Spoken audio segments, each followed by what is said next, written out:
I want to watch this committee hearing, because this committee hearing, one second, let me blow out this candle because it'll be a little bit more cinematic, because this is a beautiful moment. Beautiful moment. This committee hearing is beautiful. It's beautiful for a few reasons, but the main reason it's beautiful is because it created an interaction that I feel like would have more existed in my dreams than in reality.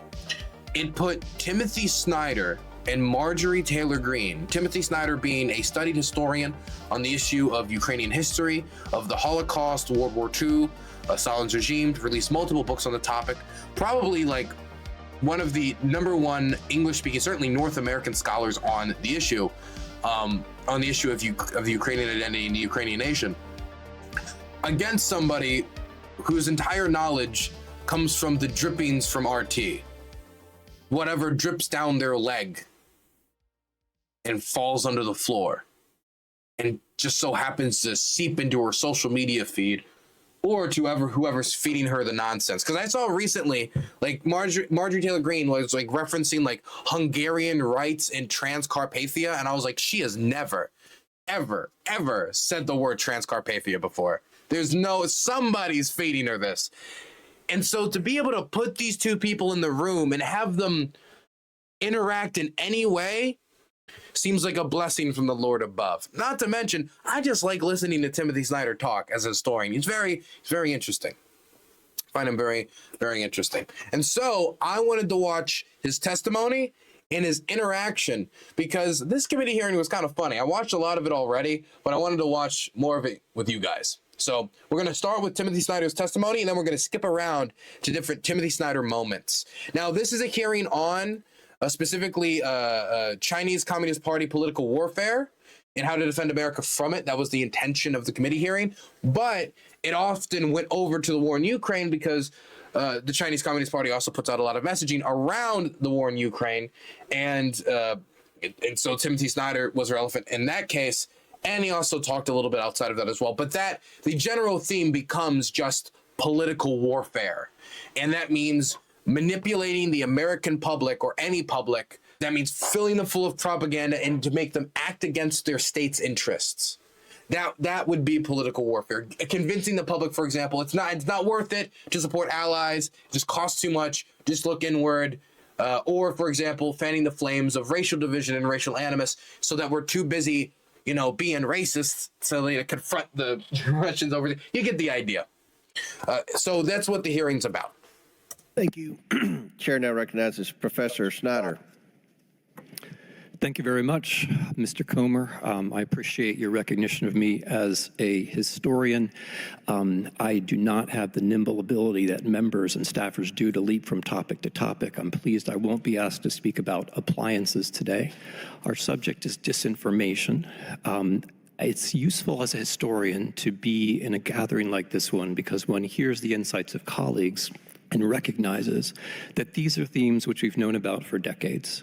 I wrote a book about Soviet counterintelligence and active measures, about the institutions which the Chinese Communist Party modeled. I wrote another book about Russian counterintelligence and active measures in the 2010s, which serves as a model for China today. I want to take the term political warfare seriously and look at it all the way down, the way the Chinese themselves do. If we take political warfare seriously, we recognize that it only works if we take into account the overall context and take into account, as Mr. Comer himself said, our own role in it. Political warfare only works insofar as it works through us. The event in the world context about which we have to be aware, speaking as we are in April of 2024, is the war in Ukraine. One cannot possibly understand Chinese political warfare without understanding the intense political significance that this war has for China right now. In this war is at stake international order as such, which China wishes to change. In this war is at stake the reputation of democracy, which China wishes to bring down. In this war is at stake alliance structures, both in Europe and in Asia, which China seeks to damage. And in this war at stake is also the Ukrainian deterrence of Taiwan. These are all key Chinese interests. Therefore, to separate a discussion of Chinese political warfare from the actual kinetic war which is taking place in Ukraine, the most significant war of this century and the most significant war since 1945, must be a category error. No actual Chinese participant in political warfare would make that mistake, and I urge you not to make that mistake. Chinese propaganda about this war rides Russian propaganda, both in its methods and in its themes and its particular tropes. If we follow Chinese propaganda about the ongoing Ukraine war, we notice a certain pattern, which is that the political warfare themes, which, as colleagues have quite rightly said, are meant to pass through us, have in fact done so. If we take the example of Chinese state media and Group 912 of the Ministry of Public Security, we notice the following themes. First, Ukrainians are Nazis, a Russian theme picked up by China, echoed on the House floor. Second, it's all about NATO enlargement, a Russian theme picked up by China. Third, Ukraine is corrupt, a Russian theme picked up by China, echoed on the House floor, echoed in the Senate by Senator Vance. Fourth, that democracies can't do anything about Ukraine, that it's all pointless, a Russian theme echoed by Chinese propaganda, picked up in House discussions.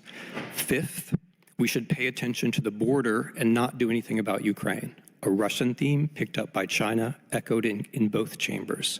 Sixth, the Biden bribe, a Russian theme picked up and echoed by China, discussed in this very chamber. These are all Chinese attempts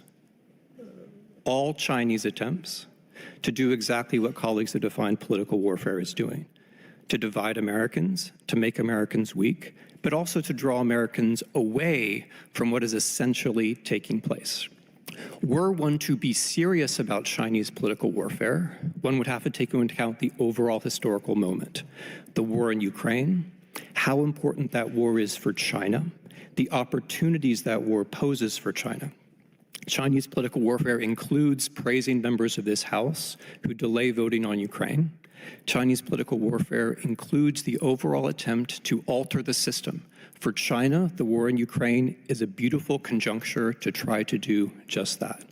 So, members, I would urge that we consider ourselves when we consider Chinese political warfare, because as Mr. Comer has quite rightly argued, political warfare only works when it works in an overall structure, and it only works when it gets us to do things which are not in our own interests. Thank you very much. Chair. Honestly, I don't feel like I could follow anything up. It's Timothy Snyder, after all. I don't feel like I could follow anything up that he just said there. But the thing that I find essential about Timothy Snyder's analysis, I'm going to talk about later here, is the idea that the way political warfare works is it has to pass through you, in that it's going to target the areas that are most sensitive to people. It's going to target the areas you care about, your religion, abortion, racial animus, different things that are very sensitive in a society. And it goes for those vulnerabilities to try to drag you away from the issues that are important to them, to drag you away from issues that might be important to either, you could say the buzzword American national security, you could say to its foreign interests, to supporting its allies, any of these terms that could, for example, there could be friction between the Chinese and the Americans. If the Americans are unwilling to support the Ukrainians with 0.5% of their GDP and a lot of hand-me-down equipment and spend the money necessary to support an ally that we pledged we would support in the 90s after they gave up their nuclear arsenal for our nuclear security and for the nuclear security of the world, then how are they going to think that we'd be willing to put men and women, American men and women, on the shores of Taiwan or ram a blockade in order to stop a Chinese invasion, since American support for Taiwan and the Japanese allowing us to use their bases to support Taiwan is not only essential to deterrence, but would be essential in any war scenario with the Chinese if the Taiwanese were to come out on top. And so what he's talking about here is the Chinese state trying to pursue its own interests in the war in Ukraine with its state media and through political warfare. That's what he's talking about. But what's essential to that is that it passes through you, that it has to pass through your mouths, it has to go through your head, and it has to go through you, and it's going to target those vulnerabilities. Now, that doesn't mean that, for example, if they're trying to distract you, say, oh, immigration, care about immigration, not this. That doesn't mean that immigration isn't an issue. It just means that they want to leverage that issue to distract you and get you away from dealing with the issues that would concern them. So we're going to skip around to when Timothy Snyder speaks, but I want to skip around to the areas of interest because, my goodness, so there's some interesting interactions here.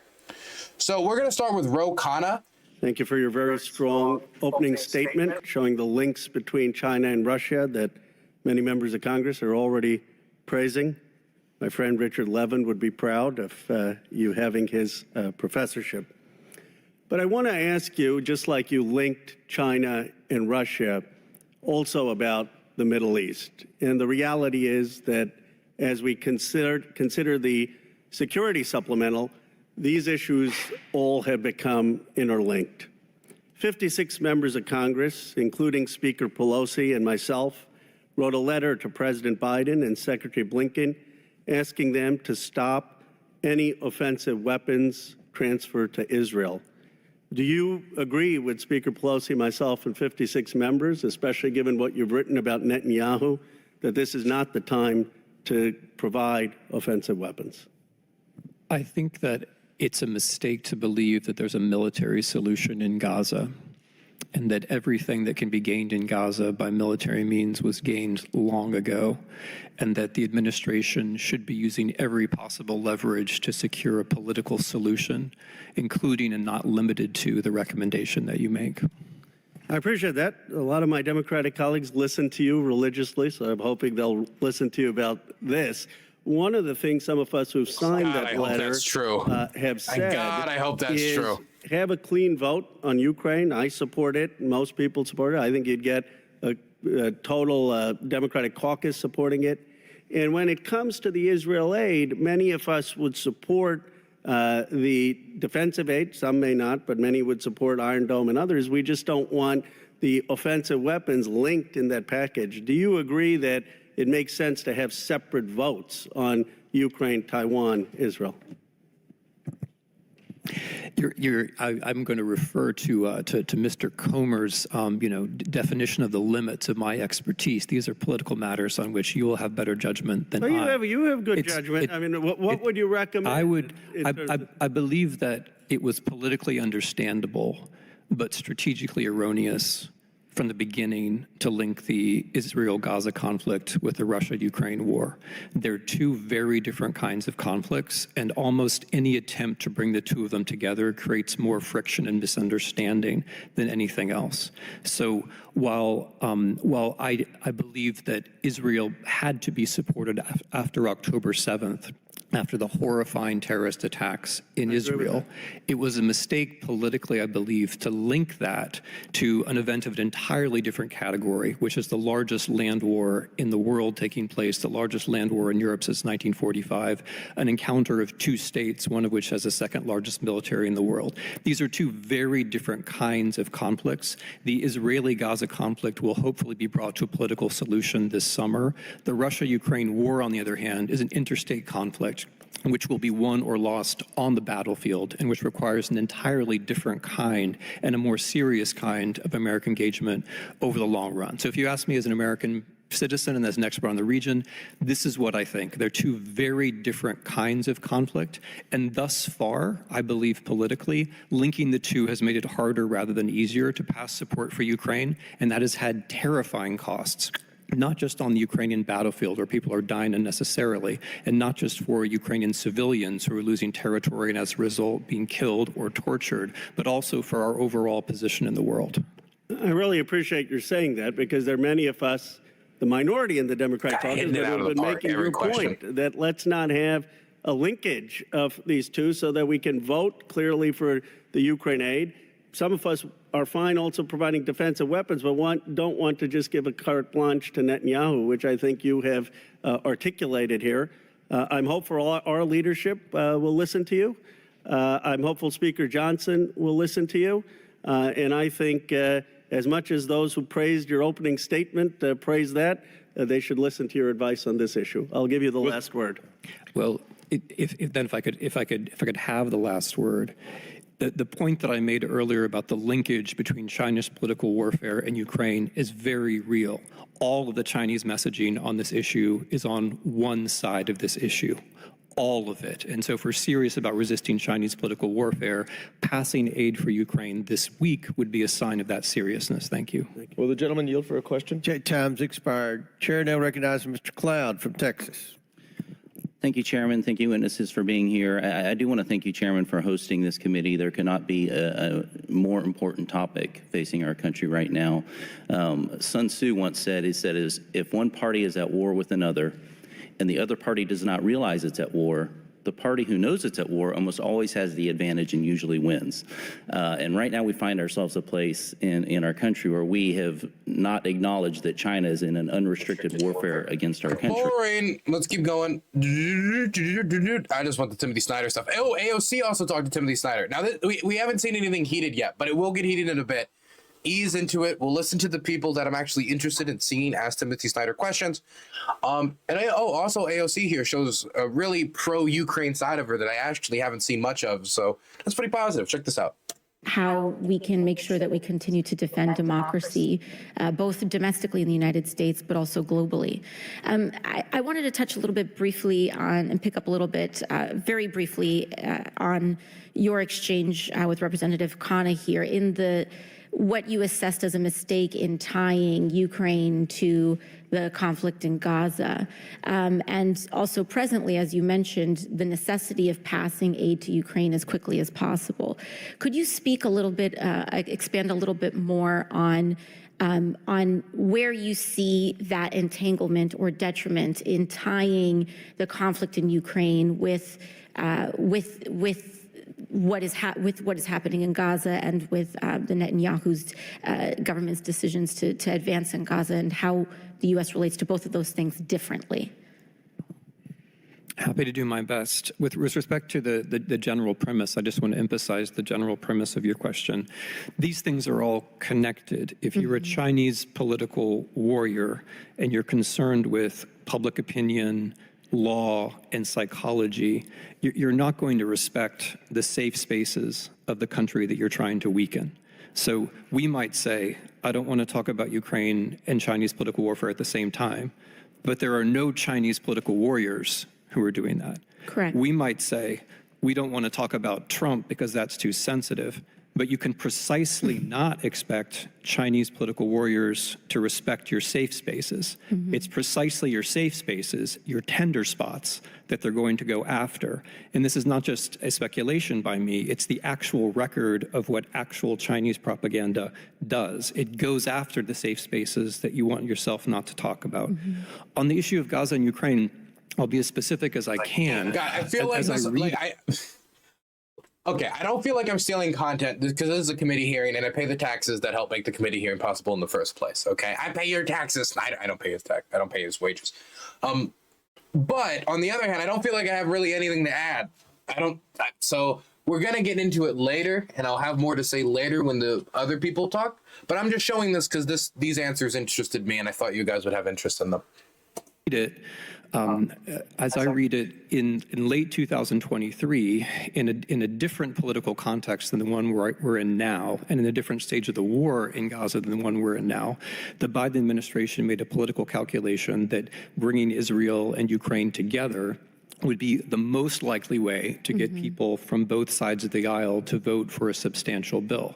I believe that was the reason at the time. I was not party to those considerations. However, months later, with two other things having happened, the first being that the war in Israel has gone through several stages in the meantime and are having gotten past any place where the Israeli military response is going to lead to a political solution. And secondly, the extreme difficulty in getting Ukraine aid to pass in any form. Those two things change the overall political situation. For me, who's not in the legislature and not in the executive branch, what I see is the qualitative difference between the two events.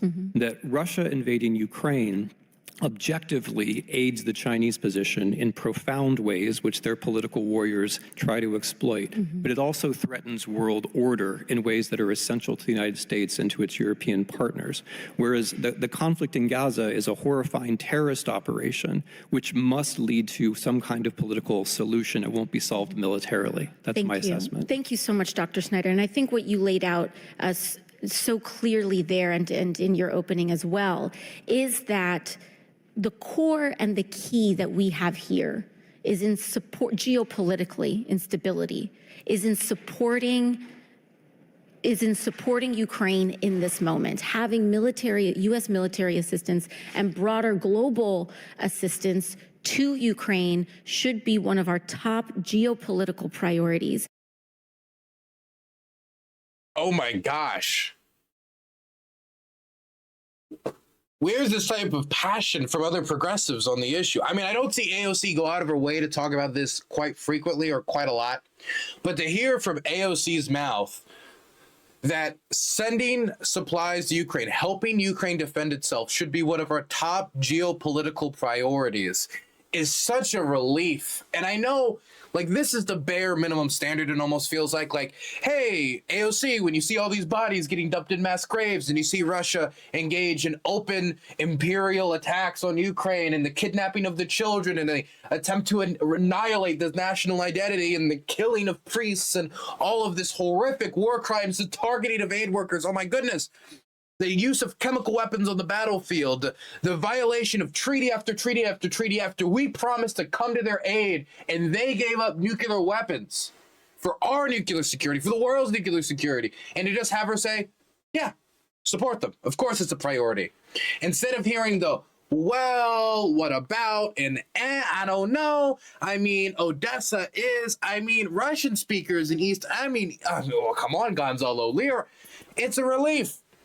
And you know why it feels like a relief? I think it's just because we're kind of doom spiraling on the internet. The internet prioritizes the most hyperbolic dialogue, the type of stuff that's flashy, that is eye-catching, and a lot of times is just blatantly not true, is hoisted to the top. And this isn't only true on Twitter. The Facebook whistleblower clearly showed through her whistleblowing that the whistleblower showed through their whistleblowing showed that on Facebook, if you're talking in negative manners about other people, if you're engaging in vitriolic rhetoric, you're much more likely to get boosted in the algorithm in videos and content that's much more likely to get a vitriolic response from somebody will do better in the algorithm than content that is positive. And that's just known fact about Facebook. And it's not just Facebook that's the case. And so I think maybe just having those people come up and say, Slava Russia, Ukraine doesn't exist anyway, they're all banderites, they don't exist. Seeing that so much on social media is not only due to, of course, the Russian bot problem, which is obvious. I mean, please, comrade, I believe Texas deserves its own free oblast and its own, the defense of its own open, clear water ports. And, you know,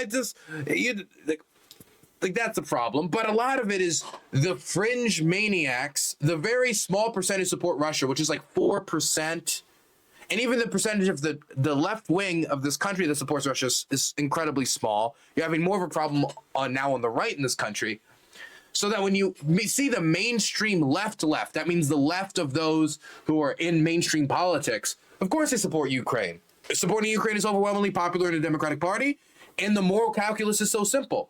I don't think AOC is simple enough to think, well, aesthetically, sending weapons to somewhere, it looks bad as a lefty. So weapons, ooh, guns scary, sending bombs is scary, so I'm not going to do it. Because she has to participate in serious politics. She had to negotiate with Democratic leadership to vote for Nancy Pelosi, to make her House Speaker, and got the committee positions in order to advance her progressive policies, in order to advance her view of what the Democratic Party should be offering voters in a progressive vision into the future. She had to treat politics and geopolitics seriously, and when the lives of these people are actually in her hands, she treated it with seriousness. She did not engage in Russophilia or old, just like lefty ideas of, swooning for the Russians, feeling bad for the Russians, when they're the ones engaging in the slaughter. when they're the ones engaging in the imperialism. This is the clear anti-imperialist position is to support Ukraine against the attack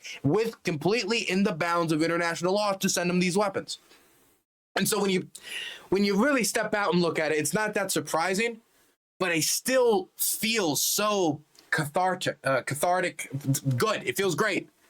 It's a relief. It's a relief, especially after hearing some rumors about pro-Ukraine lobbyists meeting with progressive legislators and not really getting the cold shoulder, but kind of being like, I heard like rumors about like meetings with like Ilhan Omar staff and pro-Ukraine legislators, but I just saw Ilhan Omar, even though she's against the bundled legislation because she's against Israel aid, even though she's voting against it, she did actually come out and say, "Hey, everybody, I support Ukraine and the Ukrainian community." She put out some tweets. So even the ones that are coming out and stepping away from it because they don't like bundling it because they can't find themselves to support Israel aid, they're still stepping out of their way to show that they still support Ukraine. And so that would indicate in the future, if it's just standalone Ukraine aid, there's a good chance we can count on their votes.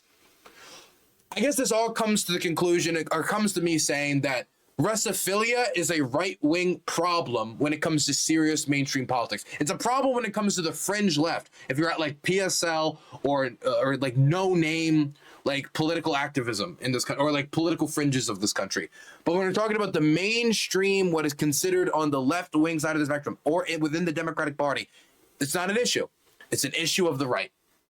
Because it is the key in defense. To be clear, though, that doesn't mean that you still don't have to fight the Russophilia or the pushing of Russian propaganda on the left as well. Because as we can see, I think a lot of this propaganda is trickling down from social media into the minds of people like Marjorie Taylor Greene. When she's talking about like organ harvesting of babies to fund the war effort, it must have come out from some schizophrenic Twitter post. So it could still have a downstream effect. And I don't trust the left enough in this country to not be super like social media focused and just taking stuff off social media and taking in disinformation. Because I mean, that still happens. I've still seen people on the left also spread misinformation, even Congress people, even elected leaders on the left.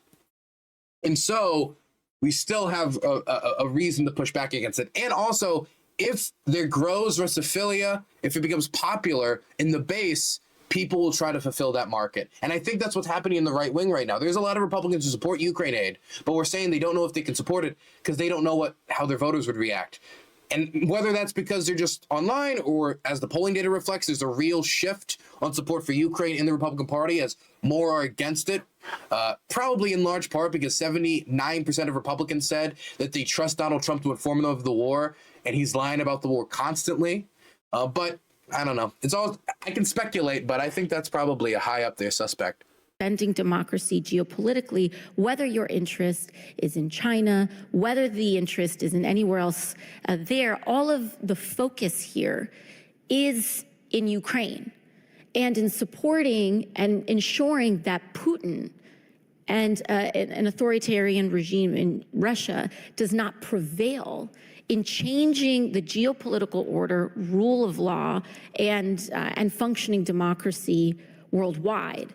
And frankly, I think it's important from my vantage point on the second point is that anything that impedes the swiftness and the urgency of our ability to get that support to Ukraine is overall contributing to the volatility of our situation. Would you say that that's a fair assessment?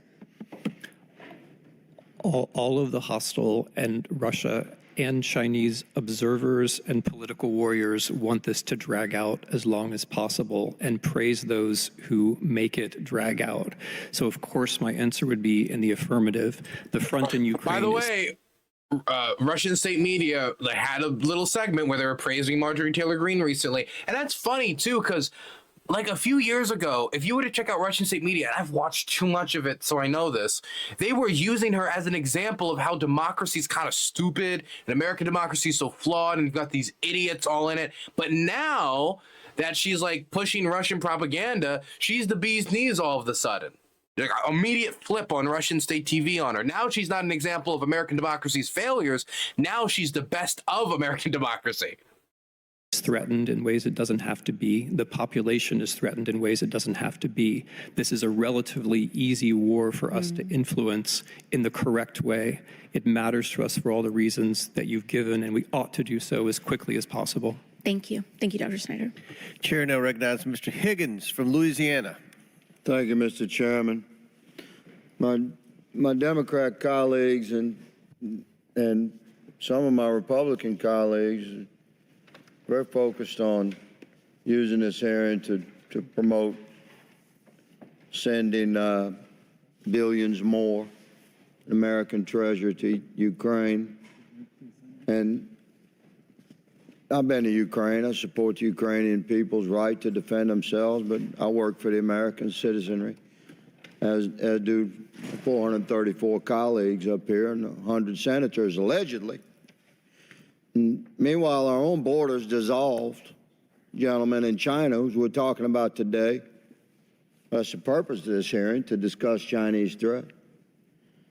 The CCP is deeply embedded in partnership with the cartels that are trafficking drugs and human beings into our country, to the horrific impact of the American communities from sea to shining sea.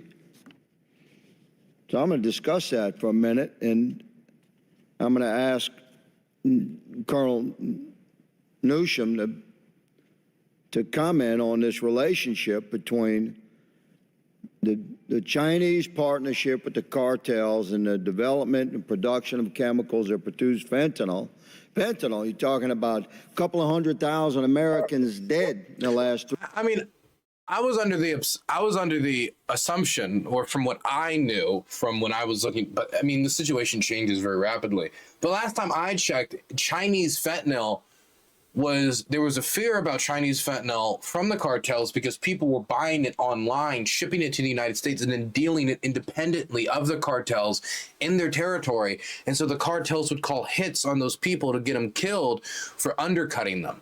Not that the cartels don't also work with them, but it's a complicated relationship between the fentanyl dealers, the cartels, and the people who profit off of Chinese fentanyl. I know Biden negotiated with the Chinese a few months, I think it was 6 months ago in San Francisco. They had some negotiations, some talks. They wanted to resume peer-to-peer, military-to-military communications, which is good for avoiding war. And also, they wanted a deal on fentanyl imports and blocking them, and they wanted China to raid fentanyl production, and they have raided a few locations. Whether they keep up the pressure is another question, but they did at least initiate action. I don't care what you do, Mr. Deep State. I'm not giving up. I'm not giving up, Mr. Deep State. No, let me go. Mr. Deep State. Mr. Deep State, no. I'm back. The thing that scares me about fentanyl is, of course, it's bad individually as a drug, and the uses of the drug is bad. But the thing that scares me about fentanyl is just the way it works its way into every other drug. It works its way into everything. And the thing that scares me is the idea that somebody could be taking a Xanax thinking it's a Xanny, and then it's not. It's got fentanyl in it, and then they're dead because they've never dosed fentanyl. And maybe if they had dosed fentanyl before and they had some tolerance for it, maybe they wouldn't, but they haven't. So they're dead.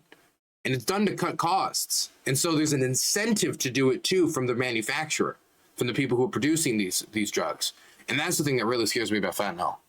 That's how a lot of college kids who just wanted a pill to get through work, wanted something to concentrate on schoolwork or to relax on a weekend, even though I'm not advising people to do pill popping.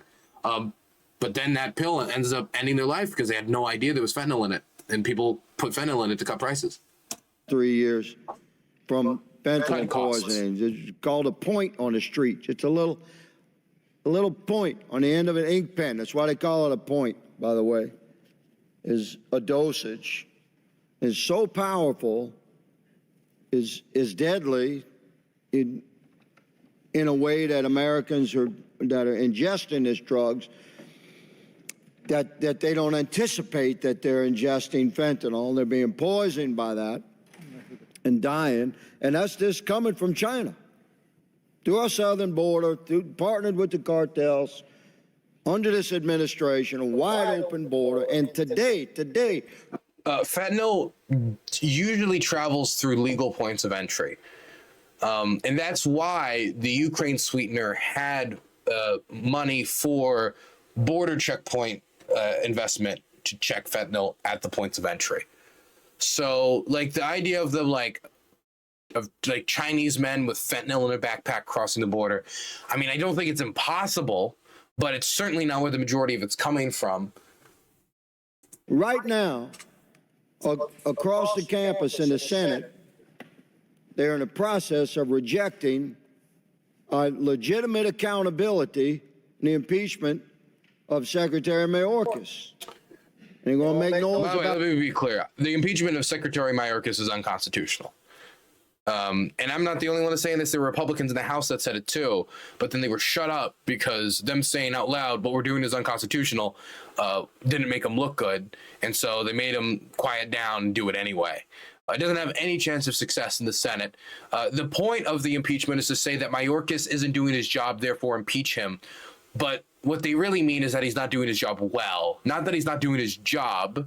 If he wasn't showing up to work and stuff like that, if the idea was like him not doing his job is impeachable, then we could have impeached the Trump labor secretary easily. We could have impeached tons of Republican appointees who were appointed there to do nothing because they don't believe that those administrations should even exist or those government agencies should exist in the first place. But we couldn't, on that basis, impeach them. There's no constitutional ground to impeach Mayorkas, and I don't think it's going to go anywhere. It has no chance in the Senate. About sending money to Ukraine. How about let's take care of America? Wow. You know, I didn't know, and I mean, Mr. Higgins, of course, is a very intelligent man. He's a congressman. I didn't know that there were two planets, and that one planet was the world, and the other planet was the United States of America, and they were separate. And like we do things here, and like the rest of the world doesn't feel it, and the world does things, and it doesn't touch us.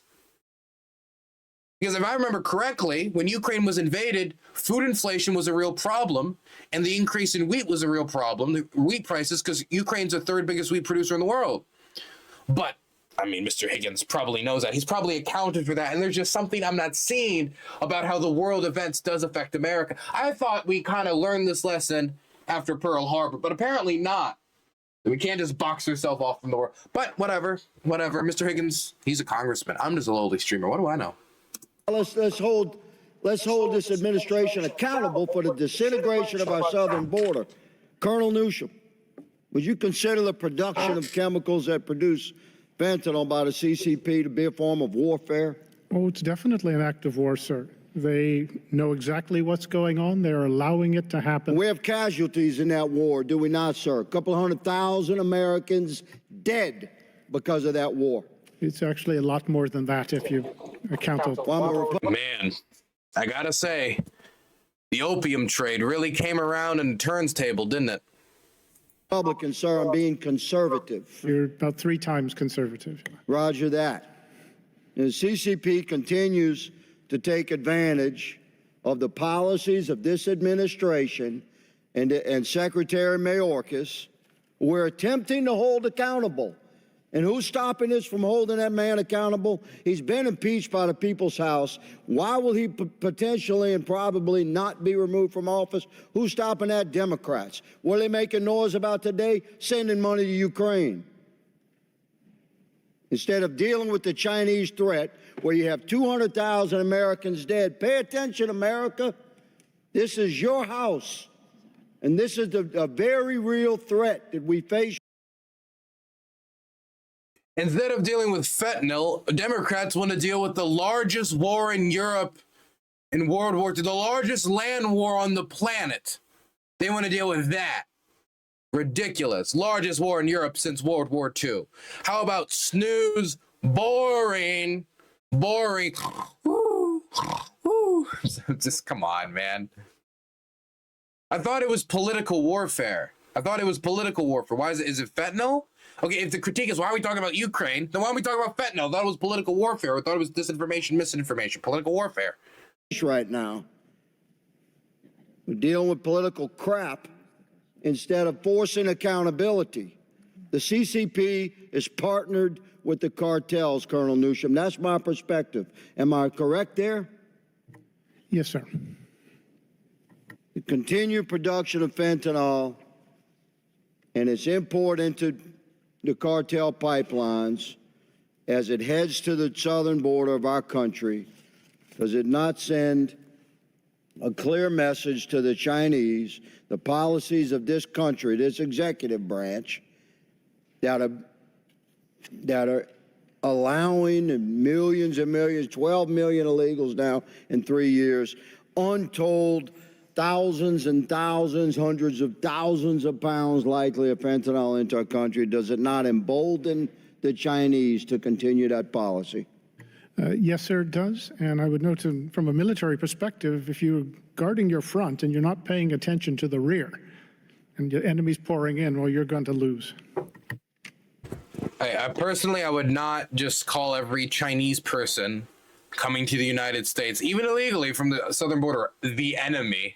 That'd be a little, maybe I'm just too politically correct, though. Just calling all these people who have thrown their lives away, knowing full well that they can't really go back to China since they've broken the law and have shown clear distaste for the party by leaving, that they're all just the enemy. They're all the enemy.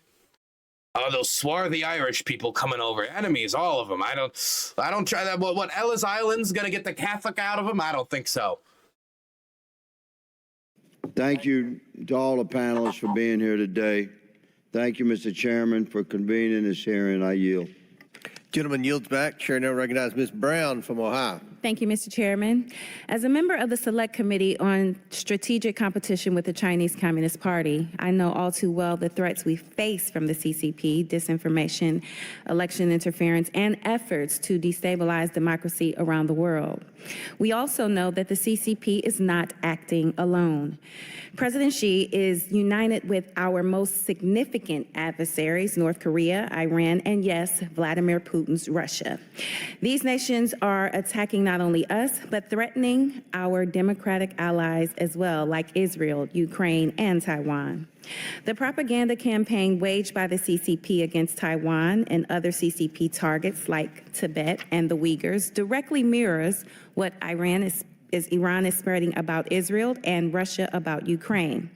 In fact, we have Republican members of this body repeating Russian disinformation, or as I like to call it, lies, as it relates to Ukrainian President Zelensky. But don't take my word for it. Republican leaders of the Intelligence Committee and the Foreign Affairs Committee they're never going to live that down. And the history books aren't going to let them live that down. I don't even need to say it. She's going to say it. If I say it again, it's pointless. Let her say it. Republican leaders of the Intelligence Committee and the Foreign Affairs Committee both said it themselves. Although we know that multiple committee chairmen, multiple Republican committee chairmen, including the one on the House Intelligence Committee and the Foreign Affairs Committee, the committees that deal with this stuff, come out and say, yeah, our party is full of people who are useful idiots for the Russians spreading Russian propaganda. Who are they talking about? I don't know. Maybe the woman that stood up and said, the oppression of the Hungarians in Transcarpathia must be stopped. Transcarpathia? How many times I bet Transcarpathia, the words Transcarpathia has not been included in a piece of legislation more than 5 times in the United States. How many times the word Transcarpathia comes up in the United States? Where's she getting that? Where is this coming from? the 2020 election was the safest and most secure election in the history of this country, the completely false narrative is that it was stolen or somehow rigged against a certain candidate continues to this day. I remain concerned about foreign disinformation interference in our upcoming electoral process. Russia and China are seeking to capitalize on the big lie, creating even more chaos, confusion, and distrust before November. That is why I have already sent a letter to the Department of Homeland Security, the Department of Justice, and the Election Assistance Commission to report on foreign efforts to misuse our adversaries' latest tool, artificial intelligence, in our election. And I am working on legislation to prevent AI misuse as a way to intimidate voters. So, Dr. Snyder, can you explain how Russia and the CCP are capitalizing on each other's propagandist efforts to spread disinformation in this year's election, and what Congress can do to combat these efforts? First of all, I want to thank you, Representative, for using the word lie, which is very important. If we thought about the mandate of these hearings in a positive way, we would be thinking about what one would do starting from the United States to ensure that Americans are and can be well informed. Responding negatively, no matter how well, to Russia or China will never be enough. There will always have to be a positive response to ensure that there is investigative journalism and information available to Americans. As far as Russia and China and these coming elections, in a general way, one can say that there are Chinese institutions that are modeled on Russian institutions. If you follow what Group 912 of the Chinese Ministry of Public Security is doing, it looks like a kind of bad copy of what the Internet Research Agency in Russia was doing. It's all state rather than being quasi-private. Its themes and its tropes are much less skillful, but the basic idea is the same, to convince Americans that elections are basically pointless, and then also, in this case, to undermine the Biden administration and to promote the Trump candidacy. That's what its actors are doing at the moment. So there's that relationship. The overall aim, of course, is to get us into a situation where we don't believe in ourselves and we don't believe in our system. And I believe colleagues would agree that that negation is the basic aim in an electoral year or any other time. Thank you. And Dr. Snyder, how has the twice impeached, 4 times indicted ex-president played into Russian and CCP disinformation over the course of this election cycle so far? And as an expert in this field, does this concern you? I'm very concerned by the way, and again, this goes to the point about safe spaces. It's precisely the things that make you uncomfortable or irritated or generate some kind of negative reaction that you have to be alert to when you're discussing political warfare. If it makes you uncomfortable, if it gets into your safe space, that means the political warfare is probably working. I say that to preface the point that January 6th is incredibly important in Russian messaging. It demonstrates, from the Russian point of view, how unstable democracies are. And that message has also been picked up by China in its internet messaging in the years 2023 and 2024. Thank you. It is clear we cannot abandon our allies in the face of a large-scale, global, and coordinated effort to influence our democratic electoral process. Every member of this body is the product of democracy at work. We must send a strong message to our adversaries. We are united in ensuring every step of the democratic process, from registering to vote to casting your ballot on election day, is protected. And with that, Mr. Chairman, I yield back. Chair now recognizes Ms. Mace from South Carolina. Thank you, Mr. Chairman. On not this one. Hearing about communist China and the threats to our nation. As you know, Mr. Chairman, I think almost all Republicans in the House of Representatives are actually banned from Russia. I've heard a lot of Russian disinformation, misinformation today, and I would argue that democracy is not throwing your number one political opponent off the ballot in states so that you can, threaten democracy. Yeah, I heard that a few times on RT. Actually, no, I think it was Russia 1, I think. Yeah, no, it was Russia 1, which is for Russian audiences. I mean, it's just a repackage of that. I've heard it I think 7 or 8 times said by a Russian TV host. But I mean, whether or not there are Republicans banned from Russia, number one, it doesn't mean all Republicans are banned from Russia. And number two, whether or not somebody's banned from Russia doesn't mean they can still use you as a dumb tool. In fact, I would say that if you've been banned from Russia and you still somehow end up being their tool, you have to be exceptionally stupid to do that. But that doesn't mean that there's not people who are exceptionally stupid in Congress. So the Chinese Communist Party is the greatest threat to the free world known to man. They are methodical, they are intentional, and they are dangerous. Unlike our country's more brazen enemies, the CCP plays the long game and acts covertly in an attempt to seemingly keep their hands clean. America sees right through it, and most of us, keyword most of us, know better. Whether it be through deadly Chinese fentanyl smuggled across our southern border, cyber warfare, or stealing of American data, intellectual property, trade secrets, etc., The Biden administration has failed to protect Americans, not only at our wide open southern border, but also our interests from the communist threat, all while funding jihad terrorism around the world. That's what this administration does. Oh yeah, I forgot the bomb bill that Biden passed. I forgot that. I thought it was a little controversial. It passed with a slim majority, but I do appreciate that it was bipartisan. So last month, a former employee at one of the largest American technology companies who was a Chinese spy was indicted and charged with 4 counts of theft of trade secrets in connection with a plan to steal proprietary information related to artificial intelligence from the company. The theft of advanced technologies plays into CCP's cyber warfare and threatens America's national security. My first question today goes to General Spalding. To advance its destructive ambitions, the CCP wants to become a If you want to listen to Nancy Mace, you can go listen to Nancy Mace on your own time. I find her incredibly annoying, and I don't think she says anything right here. So we're going to skip her, okay? Thank you.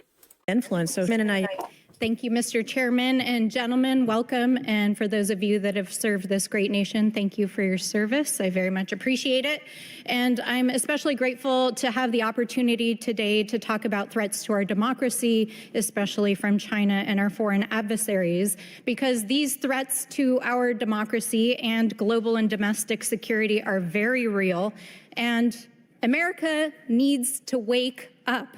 Because if we do not take action in this chamber, the threats to global and domestic security will have significant and devastating impacts for the United States. And the single largest threat at this very moment right now is members across the aisle this week who are holding up a foreign aid package to Ukraine and Taiwan.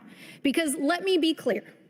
If we don't support our allies in Europe and then the Pacific, we could be on the verge of a major war in which American service members would be deployed. So we have to get this foreign aid package. Now, I want to be clear about the threats of the Chinese government as it's currently configured. As a member of the Indo-Pacific Task Force, which is a bipartisan task force, I personally traveled to meet with our allies in the Pacific this summer.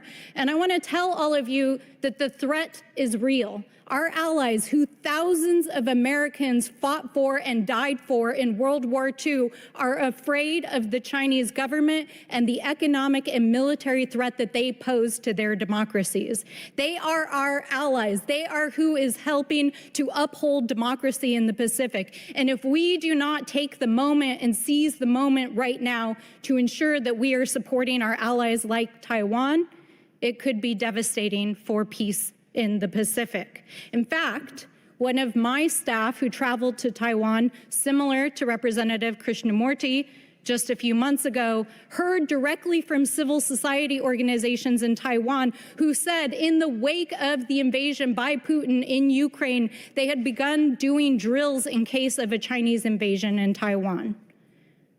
The Chinese are watching what we do right now. And our first and best defense is to support our allies and to root out any activity here in the United States that is undermining our ability to respond to this threat.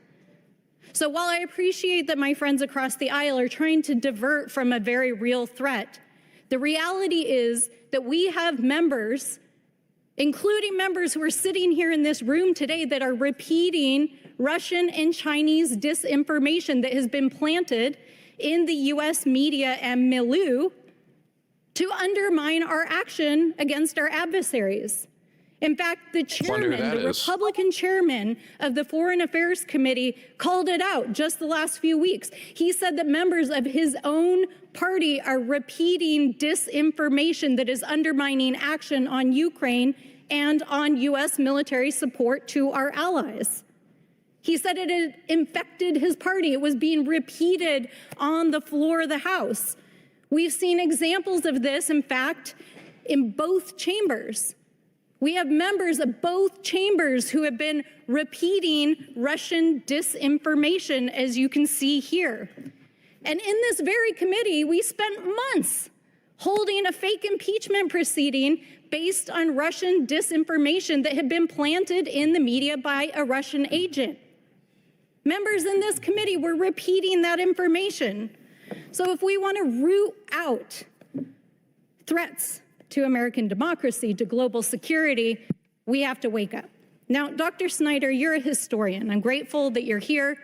Please help us understand the significance of this moment. I'm struck as we are facing, as the leader of the Democratic Party has said, a Churchill versus Chamberlain-like moment. If we do not act on Ukraine, we could see global threats to our peace and democracy. No, Burleson, I already told him. Number one, and most narrowly, it's impossible to disentangle Chinese and Russian propaganda when Chinese channels transmit Russian memes.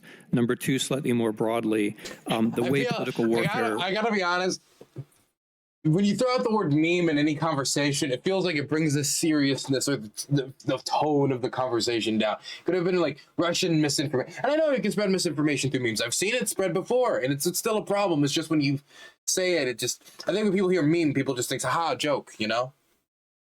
Works is that things that start in China or Russia end up in our minds and then coming out of our mouths. That's what political warfare is precisely. And then number three, the direct connection between Ukraine and China, which everyone in Taiwan understands and repeats, is that insofar as they resist successfully, the Ukrainians are deterring Chinese offensive operations in the Pacific. And they're deterring them in a way that we cannot deter, because nothing Ukraine does can possibly be understood as provocative by Beijing. They have a power which we don't have, which is to make a war in the Pacific much less likely. If you let the Ukrainians go, we lose many, many things, but also we lose that. Thank you. And Mr. Chairman, I just want to say history is watching. Yes, I agree. Chair now recognizes Mr. Burleson from Missouri. Mr. Chairman. Okay, I don't think there's a good reason to listen to this guy. I want to get back to... Oh, okay, Jamie Raskin. He's a Marylander, so we got to listen to him. Plus, he asked Snyder some questions. So, Maryland time, Marylander. Maryland time, Maryland time, Maryland time, Maryland time, Maryland time. Thank you, Mr. Chairman.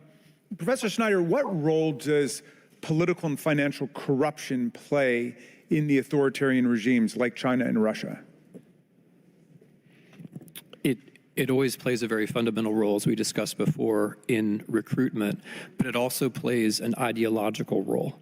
Since the basic argument is that democracies are just hypocrisy, everyone is basically corrupt, only money matters. Corruption is used not just as a way to bring in individuals, but it's also used as a way to discredit the entire system. And internally, those regimes are based on corruption.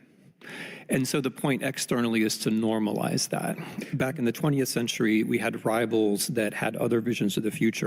Somebody in YouTube chat, and I don't usually answer questions from YouTube chat, but there's a question from YouTube chat. Dylan, do we need another McCarthy hearing? No, because the McCarthy hearings accused a bunch of people of being communists who weren't communist. And also, just being a communist is not enough, in my opinion, to like, oh, you're an enemy of America. We need to like highlight. I don't even think necessarily being pro-Russia is enough to like warrant a like, oh, we're gonna throw you out. And even though I think it's disgusting, you should be humiliated for it and dragged through the dirt. If we have reason to believe that Congress people are getting direct talking points from the Russian government, which when I hear people talk about Transcarpathia, I start to wonder, but or money from them, then I think that deserves hearings and stuff like that, or at least deserves people being expelled. I think you can maybe have a hearing about Russian misinformation entering Congress. I think that could be useful. But the idea of like, we're going to put all these people on trial and see who's going to prison, I don't think, no. Sure.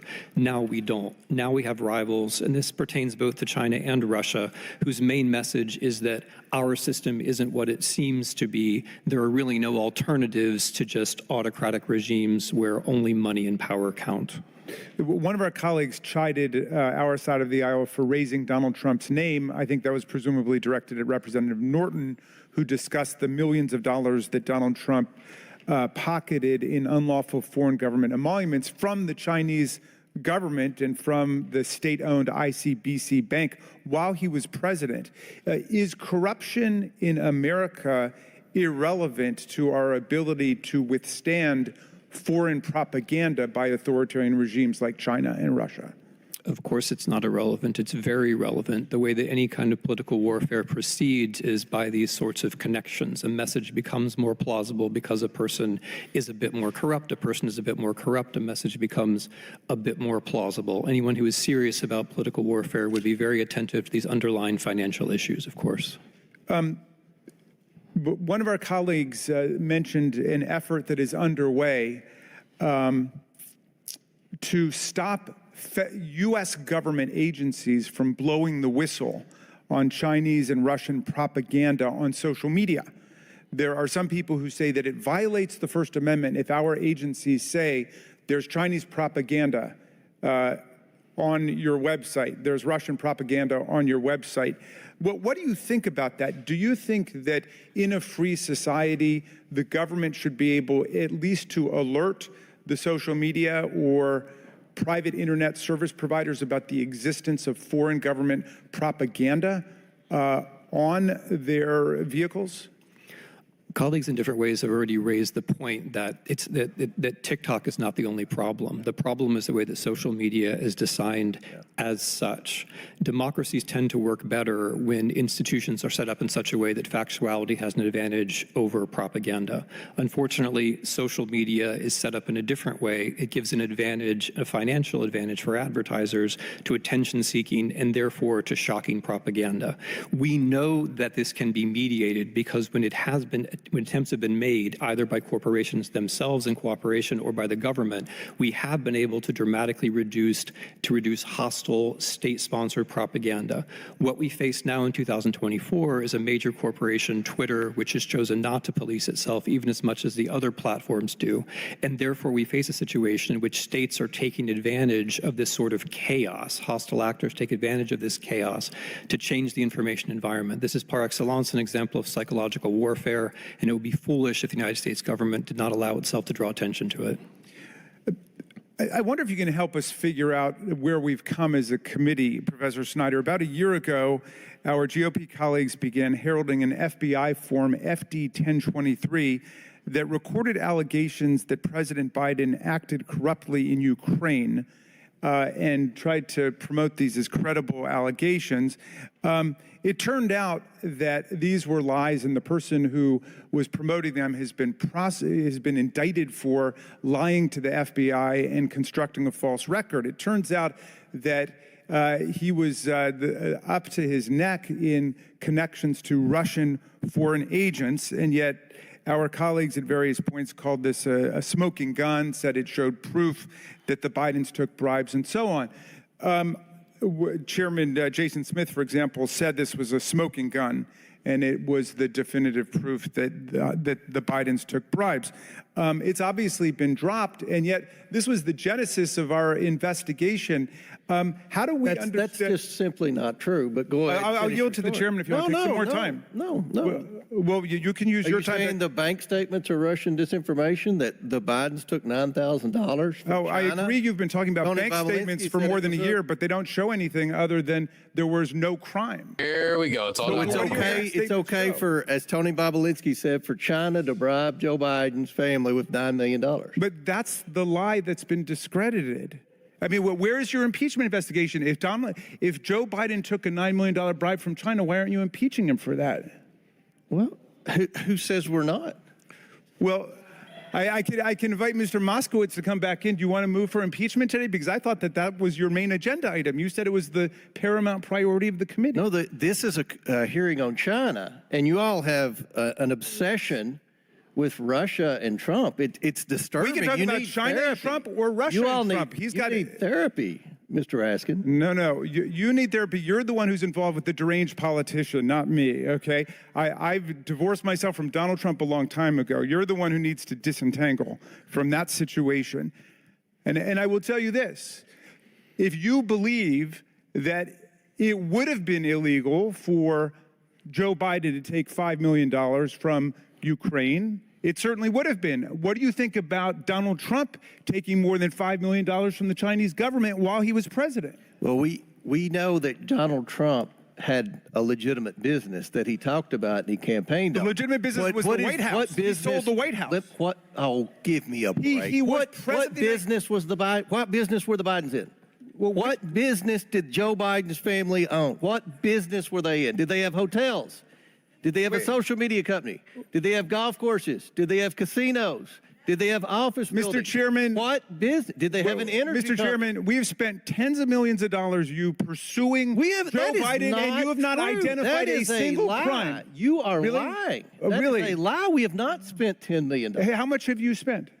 We haven't spent hardly anything. Oh, it's been for free. Okay. All right. Well, in any event, wait, you know what? Then we get what we paid for because you got nothing. You got nothing on Joe Biden. No. Answer You've not named a single this crime. question. No, what did the Bidens do? What business were they Very in? serious. Why did they get can I answer millions that? and millions of dollars? Well, no, I would like to ask you a question. No, you start. What did the Bidens do? I don't know what who you're business talking were they about. in? Well, what business is the Comers in? You're talking about lots of people. There's lots of people in the family. I'm a farmer. Your I have impeachment, land. I your lease impeachment land. I sell honey. investigation must identify a high crime and misdemeanor. What did they do? I'll tell you what Joe Biden did. He was a senator of the United States. Then he wrote a book, and he said he made the most money he ever made in his life, millions of dollars on his book, and he gave $1 million. That's what his family did. That's why Ukraine, Kazakhstan, Romania, China. Well, Hunter Biden was a lawyer. I guess that would be his business, right? Hunter Biden's brother was, I believe, Attorney General in, what was it, New York? I forget. China, Russia. That's why they paid the Biden family money, because of Joe Biden. None of those governments paid anyone any money. Somebody needs therapy here, but it's nobody on our side of the aisle, okay? Because enough. Honestly, back to the China you hearing. had your chance. I would like my time restored. Well, no, your time was expired. You interrupted me. I want my time you restored. Had your time. You went above, and I'll let Ms. Thornton go a minute. You know what? Here, sit down, everybody. Come back. This is about China. We asked a simple question. Now, Ms. Presley, you're out of order. Sit down. Mr. Chairman. Mr. Chairman. No. Mr. Chairman. Mr. Chairman. Mr. Can I make a motion that we take a break for 5 minutes? We need a timeout. Timeout, everybody. Timeout. I don't think We're going to keep going. We'll let the record show that Mr. Raskins could not answer the question. First of all, Biden do to receive the money. Let me put it down in the record. I won the debate. Please put it down. I'm sorry. God, could you imagine if we had Twitch debates like this? It'd be great. Put it down in the record that Bosch is stupid. Don't put it down in the record nothing. I'm sorry. Start with this. My last name is Raskin, okay? We've sat next to each other for more than a year. You don't have to add the S. Number 2, I would like my time restored. And number 3, you have not identified a single crime. Well, what is the crime that you want to impeach Joe Biden for and keep this nonsense going? Why? What is the crime? Tell America right now. You're about to find out. What is the crime? You're about to find out. Name very it. soon. Chair down. Excuse me, Congressman Raskin, but you haven't seen my trap card on the impeachment hearing yet. Yeah, we'll see it soon, I guess. Soon. I mean, we're really close to the election, so you don't have much more time if you're going to show it to the public. Arizona. Thank you, Mr. Chairman. Thank you, Mr. Chairman. Colonel Newsham. Okay, let's go with this guy as well. Nothing personal, just doesn't really talk about anything in particular I wanted to hear about. Let's keep going. Plus, we only have so much time. It's a long committee hearing, and I don't want to listen to everything. Next, we're going to go here. Went to the United States. Thank you. Far, I know that the majority. Garcia from California. Thank you. Been a wild hearing so far.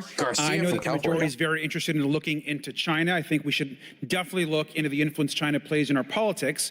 And I just want to start by reminding us of this man. And I'm sure that our chairman and my Republican colleagues will recognize this gentleman over here. This, of course, is Gal Luft. We know that a Chinese spy, Gal Luft, infiltrated this committee's sham impeachment inquiry against President Biden with false allegations. Now, according to his federal indictment, Gal paid a former U.S. government official who was a Donald Trump advisor to, quote, publicly support certain policies favorable to China. He also sold Chinese arms around the world. Now, our chairman, who wanted this gentleman to be a witness, called him, quote, a very credible witness. This is a Chinese spy we're talking about, just because Gal Luft was willing to help Republicans smear the president. So we're talking about China's influence. Did they have to choose a picture that like screams like "fuck me" eyes on that? Like, what's what like that? Is this like on Hinge? Where did they get this picture from? To help Republicans smear the president. So we're talking about China's influence. It starts with the House majority, our chairman, wanting to have a witness, this man who actually was a Chinese spy. So it's completely ridiculous for Republicans to claim to get tough on China while they're working with literal Chinese agents to spread misinformation. Goes to show you what a joke this is. Now, this isn't, of course, the only example of the majority's hypocrisy. Will the gentleman yield to a question? I'm going to keep going, sir, because we know that one of the most important tools to stop hostile foreign influence in our government is the Constitution. Now, Professor Snyder, what role does the Emoluments Clause of the Constitution play in protecting against foreign influence? Since it seems to be the rule here that people jump around a bit, I'm just going to respond to the absent questioner. Actually, sir, I need you to respond to I will, trust me. But the item that was entered into the record regarding me, when members read it, they will find that it is the Stalinist objection to Timothy Snyder that they have entered into the record. That review is from the point of view of someone defending. So somebody tried to enter into the record. I forget which politician it was, okay, but one of the dumb ones. They entered in like some objection to Timothy Snyder to like try to discredit him. And the thing is, Timothy Snyder spends most of his time like writing about like the Second World War and stuff like that. And so most of like a lot of the objections is from people who defend the like dictators and horrible people that he often writes about and says, hey, they ordered this, they ordered that. And so they, by accident or on purpose, probably by accident, they didn't even read it. They got something that was like the Stalinist critique of. So, I mean, I gotta say, maybe the MAGA communism thing is coming a little faster than I thought. You know, maybe it actually is happening. Maybe Stalinist MAGA is here. Actually, who would have thought? What a strange ideological divide that has been bridged. True Stalinist Republican bipartisanship. The one-party Leninist state, which colleagues and I believe. Thank you, sir. I need is the problem. Thank you, sir. Yes, the Emoluments Clause is a fundamental example of the wisdom of the founders in recognizing the possibility of financial corruption in the head of state. Thank you. And the Emoluments Clause is very important. We know that foreign influence on a president is clearly a serious threat, and the evidence is clear, as our ranking member mentioned. We have actually evidence that China funneled cash to Donald Trump through his businesses while he was president.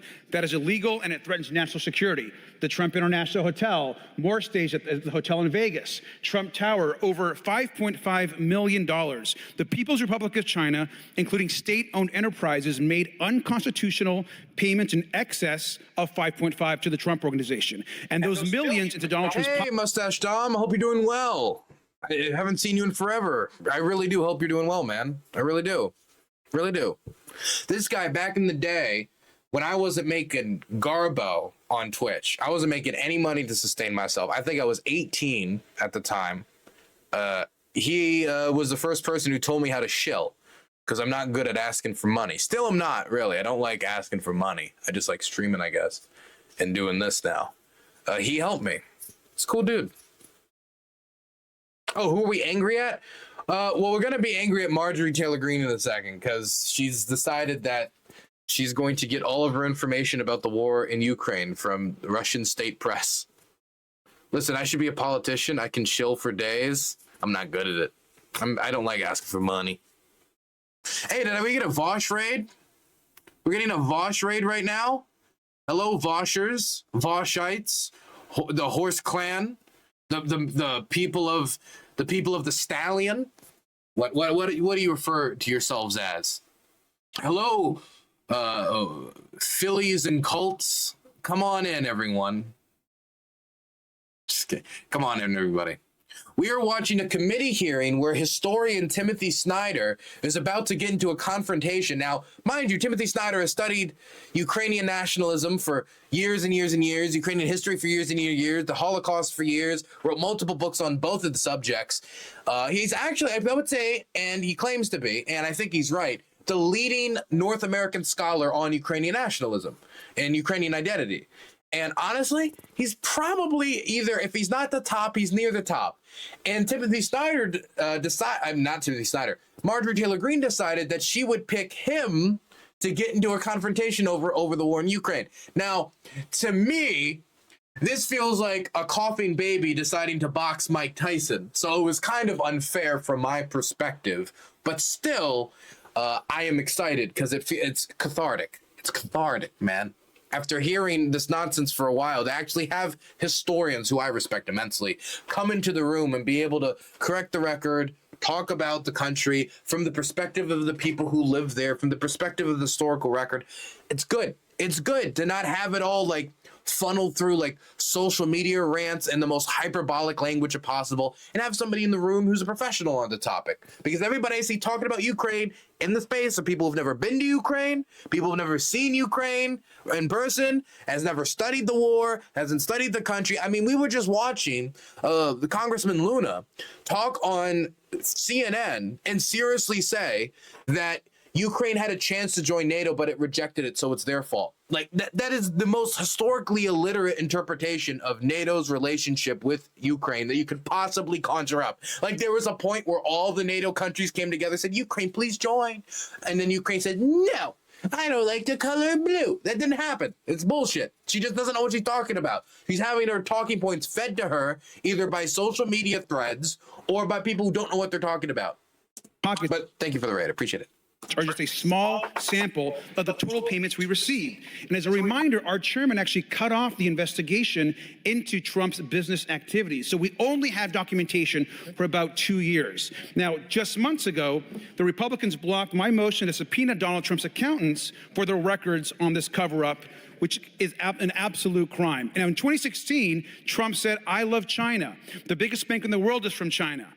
The Department of Justice found that that same bank was being used as a front to funnel money into North Korea. I also want to talk about, it's not just about China, of course. We can document illegal money going into Trump's businesses while he was president from multiple companies, from multiple countries and companies. We know from China, 5.5 million, Saudi Arabia, Qatar, Kuwait. Also, by the way, I'm gonna get a little angry at the chairman of this committee, Chairman Comer, later in how he interacts with Timothy Snyder, because I think he really screws him, and he gets saved by Congressman Frost right there, who gives him an opportunity to respond after he's asked a question and then steamrolled and then told, I don't want to hear your answer. Actually, she just straight up denied that she asked him a question and then tried to move on so that he wouldn't have an opportunity to respond to her historical gibberish. So we'll get to it eventually. It made my skin crawl. I remember I was in my kitchen in my Kiev apartment, and when I heard it, the exact words I exclaimed, and I think I might have bothered the neighbors, was, "Oh, fuck off! You don't have a shred of integrity in your soul." It really pissed me off. But it'll anger me again. I gotta save some anger for a second. From all of these countries, there was illegal foreign payments made violating the Emollients Clause. And this is only a small sample. We also know that this is a barter part of the grift that the Trump family is doing on the American people. We know that Donald Trump, for example, gave his son-in-law, Jared Kushner, a job at the White House. We know that his son put together a $110 billion arms deal with the Saudi government. We know that Jared Kushner received a $2 billion. The Jared Kushner thing, I don't want to get into all the specifics here because, I mean, it's the usual, like, Orange Man, I don't want to get into it right now. But the thing about Jared Kushner, I know for sure is true. Jared Kushner, who's never worked in private equity, only has history in real estate, becomes Trump's Middle East diplomat, doing basically their version of shuttle diplomacy around the region to try to negotiate normalization between Israel and multiple Arab states that have historically not have a good relationship with them, but they've been moving in a certain direction because America wants to pivot out of the region so they can concentrate on China and now, of course, the war in Ukraine. But Trump also, for the first time ever, visited Saudi Arabia as the first visit abroad as president. Never happened before. I thought it was odd. Other people thought it was odd. Then Jared Kushner, leaves office after negotiating many arms deals with the Saudis, and he gets $2 billion from the Saudi Sovereign Wealth Fund. What's interesting is it's not in real estate, which he has experiences. It's in private equity. It's something he has no experience in. And it's not just from them. It was also from the UAE. It was $250 million from the UAE and $250 million from Qatar. And in fact, I think only about 5% of the funds that he gathered was from U.S. donors. And that started to make me pretty suspicious. And then if you do some digging, what you find out is that, in fact, the Saudi Sovereign Wealth Fund, which manages, investments on behalf of the Saudi state, you get the idea what most of you probably know what a sovereign wealth fund is. The board negotiated, like, should we give this money to Jared Kushner, $2 billion? And the board was saying, no, this is a bad idea. This guy has no experience in private equity. He has experience in real estate. Why would we give him $2 billion to manage in private equity? And then the Crown Prince of Saudi Arabia came in and said, do it. And they did it. Now, to me, that feels like a conflict of interest. I mean, the business overseas, the whole of giving up the peanut farm, it was supposed to be the moral baseline in the first place. But this is talking about him getting money for an industry he has no experience in after he works in the region, with the Crown Prince interfering when other more economically minded people say this is a bad idea. That is unbelievably suspicious. And I know, most people, when they talk about corruption, try to focus on Trump himself, but a lot more attention, honestly, should be paid to the people around him.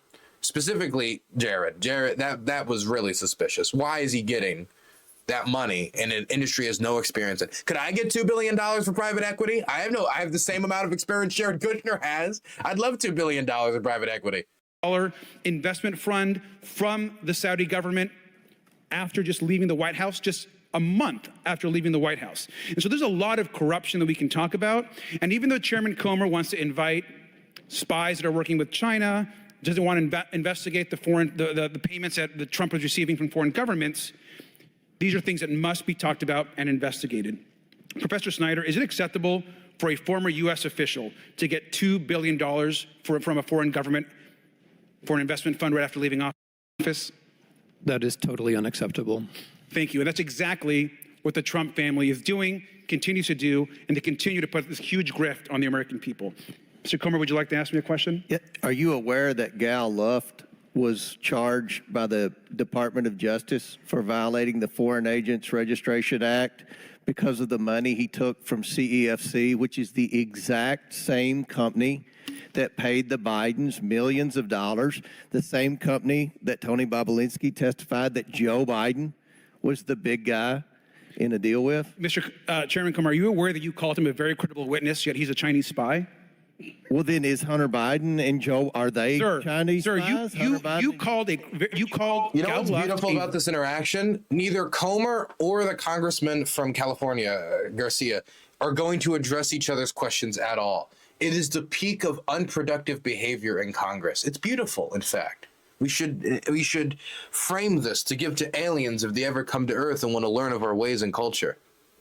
Very credible witness who happened to be He's a credible witness because he worked for the same company that Hunter and Biden and Joe Biden for the record, our chairman is saying that a Chinese spy working for the Chinese government against the United States of America is a very credible witness. I yield back. Credible because he got paid by the same company the Bidens got paid for. The same thing. The same company that gave millions of dollars to Donald Trump when he was president? No, it's the same company that paid the Bidens millions of dollars. For what business was it? Again, Mr. Askins, what business were the Bidens in? I forgot what you said. Can you stop saying the Bidens? Jim Biden was a businessman. No. Mr. Coleman, can we have some decorum? Chair now recognizes Mr. Fallon from Texas. Mr. Chairman, thank you. You know, I woke up this morning and I was reviewing my notes, and how naive am I that I thought that this hearing could actually be bipartisan when we're talking about threats that the Chinese Communist Party presents to the United States of America. Wow. Well, I don't care if you're a Democrat or a Republican. We live in this country, and this country is threatened by the Chinese Communist Party. So no doubt there are a great many threats. There's a multitude facing our country. It's our job in Congress to determine the greatest threats to our United States national security and our future prosperity, and then to address them. We have to prioritize them. What are the most dire threats? And then let's work to either eliminate them or mitigate them to a significant degree. In my humble opinion, it's rather obvious what the greatest threats are. One, it's our deficit spending and our accumulated debt. And two, it's the Chinese Communist Party. But this is not a hearing, Mr. Chairman, on the deficit or the debt. It is not a hearing on Russia. It's a hearing on the Chinese Communist Party. I'm not here to talk about Joe Biden today. I feel like we already kind of addressed this earlier. You know what? I need to use the bathroom, and then we get the good stuff after this. I think we get Marjorie Taylor Greene and some of the we got some more angry testimony later. So I'm just gonna let this play. I'll be right back, and then we'll skip to the good stuff. I'm here to talk about the Chinese Communist Party. And it's sad when you hear these buzzwords from the ranking member and other Democrats. They say Russia, Ukraine, Nazis, MAGA, collusion, Russian hoax. When the Mueller investigation found that there was no collusion, it truly was a Russian hoax. Reality proves quite the opposite. Professor Snyder, what new territory of another nation state did Vladimir Putin violate in 2008? Georgia. And who was president in 2008? President of the Russian Federation of the United States of America. Was Vladimir Putin. Of the United States of America. Obama. In 2014, what new territory of another nation state did Vladimir Putin violate? Ukraine. Ukraine. Crimea and Eastern Ukraine, correct? That is correct. And who was the president then? Obama. Okay. In 2022, what new territory of another nation state did Vladimir Putin violate? Ukraine. Full-scale invasion trying to grab Kyiv, correct?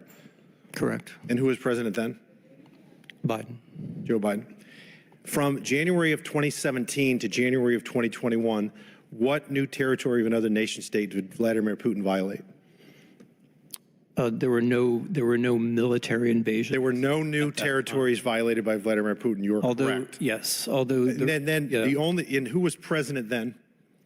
Of the Russian Federation? The United States of America from January 2017 to January 2021. You're repeating the question. It was Joe Biden. No, from 2017 to 2021, who was the president of the United States? Oh, sorry, Donald Trump. Donald J. Trump. That's right. So reality shows us that there was only one U.S. president in the last 3 or 4 rather, that could either control or contain Vladimir Putin, and that was Donald J. Trump.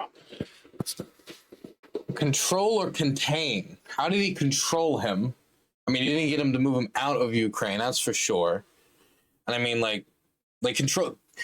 So he was president for 4 years, and during that period, Russia did not invade Ukraine. That doesn't mean it was because of him. It could be because of circumstance. It could be because Putin's getting older, and now he feels like it's time to move because he's entering his 70s, and he's worried about a political legacy.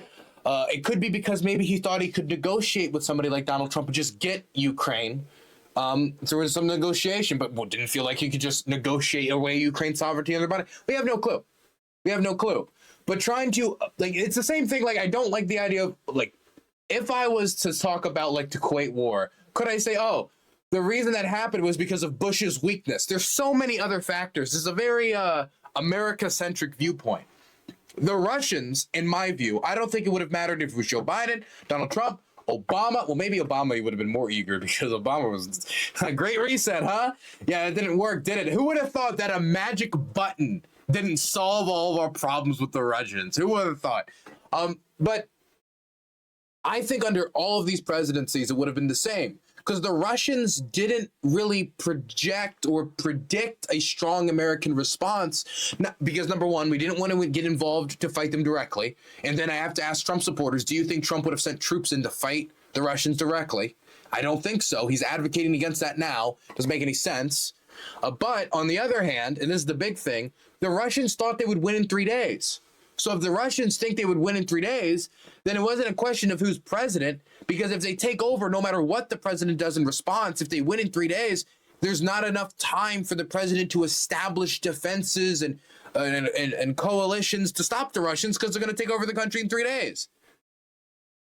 The planning never was meant to deal with, okay, what about shipments a year from now? What if the Americans start shipping tons of artillery and then 6 months down the line, that artillery starts to have massive... They didn't predict for that because they thought it would last a week. And so whether it's Trump or Biden or anyone, if you think the war is going to last a week, as long as the president isn't going to directly interfere with force in their own army, which we don't think Biden would, or we don't think Trump would, unless you had goddamn President Curtis LeMay, I don't think that's happening. And so they thought it would be a week's time, it would be over, and it wouldn't matter what the president did. And they were very wrong. They overestimated themselves and underestimated the Ukrainians. Trump. So that could be possibly an inconvenient truth to our friends across the aisle, but nonetheless, it is the truth. General... Can we fault Trump for the Tigray war? Maybe. Maybe it was him. He was president when it happened. General Spalding, who has a greater GDP, China or Russia? China. China. I could say the combined failed policies of both Obama, Trump, and Biden kind of culminated to lead the Russians to think that we didn't care enough about Ukraine to do much. But again, the plan was meant to deal with it all in a week anyway. They thought it would be like the war in Georgia. They thought it would be like the taking of Crimea. And they were very wrong. A lot had happened between 2014 and 2022. In fact, it's about almost 10 times as much. And Colonel Newsham, who has a greater population, China or Russia? China. China, by about 10 times. So who's the greater threat? It's rather obvious it's China, whereas President Trump would say China. I don't think the population thing, whatever, I don't even want to. What about their Democrat? Okay, I don't even. India, never mind, whatever. Right. General Spalding, has the United States intelligence community accurately identified the threat that the CCP presents? No, and I believe that's a direct result of the influence within Washington, D.C., particularly on think tanks. In what ways has the intelligence community failed to address the CCP threat? When I started, okay, let's move past this guy. I said we would get to some good stuff. I see some more Timothy Snyder stuff here, and I'm a Timothy Snyder maniac, so let's just get to that, and we'll keep going. But we're getting closer to the Marjorie Taylor Greene stuff, and it, oh boy. Okay, here we are. Chairman, thank you. I yield back. Gentleman yields back. Chair now recognizes Ms. Lee from Pennsylvania. Thank you, Mr. Chair. Earlier this month, the Institute for Strategic Dialogue, an independent nonprofit team of disinformation researchers, reported its evidence of the Chinese Communist Party's evolution and influence operations. Their research showed how the CCP has begun using Russia and Putin's propaganda playbook. Here is a perfect example. RT, a Russian propaganda outlet, puts out a lie. That lie is picked up and amplified by a CCP disinformation operation posing as a Trump supporter. And then Alex Jones, a star of MAGA World, echoed and amplified the line to his millions of followers. Professor Snyder, are you aware of the CCP adopting Russia's propaganda playbook and even working hand in hand with Russia to push out this? Well, we talked about this earlier, so yes, he's very familiar. But I think she just wants him to hammer it again. But by the way, I gotta say it is funny, and I gotta bring this up every time. The people who are the most like, don't fall for it, don't be a sheeple, don't fall for the psyops, are the ones like Alex Jones who immediately fall for a psyop as long as they use some like anti-establishment rhetoric and start waving around a few Trump flags or anti-establishment slogans. It feels like the people who are most looking out for the psyops are most susceptible to them. It's crazy, man. This information. Yes, very much so at many levels. Poppin', thank you for the tier 1 go. Thank you. Gifted, appreciate Understanding the threats posed by the CCP requires understanding the context. And where disinformation is concerned, that means examining Russia's playbook. Professor Snyder, in an interview with PBS Frontline program in September of 2022, you said, and I quote, "So what the Russians became very effective at doing by way of their international propaganda, then later by interfering in elections, is messing things up, taking the worst of other societies and bringing the worst tendencies to the fore, finding, by digital means and otherwise, our weaknesses and making those weaknesses greater and greater." Professor Snyder, have you observed Russia using this playbook against the United States? That is the Russian playbook, and interestingly, I believe it's also a scholarly consensus that Chinese information operations are moving in that direction. There's a good empirical evidence since 2023 that precisely what China is trying to do on social media is what Russia did in previous elections, namely disrupt and favor the candidate they regard as most disruptive. Thank you for sharing that. There have been numerous official warnings, not only that Russia has worked to interfere in U.S. elections, but that it did so specifically to boost Donald Trump's candidacy. The Mueller report warned that Russia interfered in the 2016 presidential election and did so to support Donald Trump's candidacy. On March 10, 2021, the National Intelligence Council issued a declassified intelligence assessment regarding Russia's efforts to interfere in the 2020 U.S. presidential election, which said, and I quote, "We assess that Russian President Putin authorized and a range of Russian government organizations conducted influence operations aimed at denigrating President Biden's candidacy and the Democratic Party, supporting former President Trump, undermining public confidence in the electoral process, and exacerbating sociopolitical divisions in the U.S." Professor Snyder, why has Vladimir Putin sought to boost Donald Trump's candidacy? And to be clear, have Vladimir Putin's reasons for boosting Trump's candidacy changed over the years? This is why it's so important that this discussion is framed in terms of political warfare, because political warfare by definition involves someone else trying to get you to do something that you probably ought not to do. It's not personal, and no one should take it personally. It's the judgment of the Russian state that Donald Trump is the more disruptive candidate and the one most likely to make the United States more like Russia and more accommodating to Russia. They don't like that. Professor Snyder, do you believe Russia is seeking to interfere in the upcoming elections in 2024? Of course. Finally, Professor Snyder, you recently wrote, and I quote, "Trump presents himself as an admirer of Putin and had been his client in one form or another for a decade. He has succeeded in conditioning the media by teaching his followers to shout Russia hoax whenever the subject comes up. But all the same, Russia has backed him in every campaign and is backing him in this one. Professor Snyder, what are the consequences for our democracy if Donald Trump and his allies in Congress continue to shout Russia hoax, even as they echo and amplify Russian propaganda and disinformation?" If we have a hearing on political warfare, then we must be concerned with political warfare, which includes Chinese operations, Russian operations, and operations where the two come together. What's interesting about 2024 is that China is using memes that it gets from Russia and methods which are very similar to Russian. The thing that one has to worry about is the trend is the American part, right? It's not political warfare unless there's an American part in it.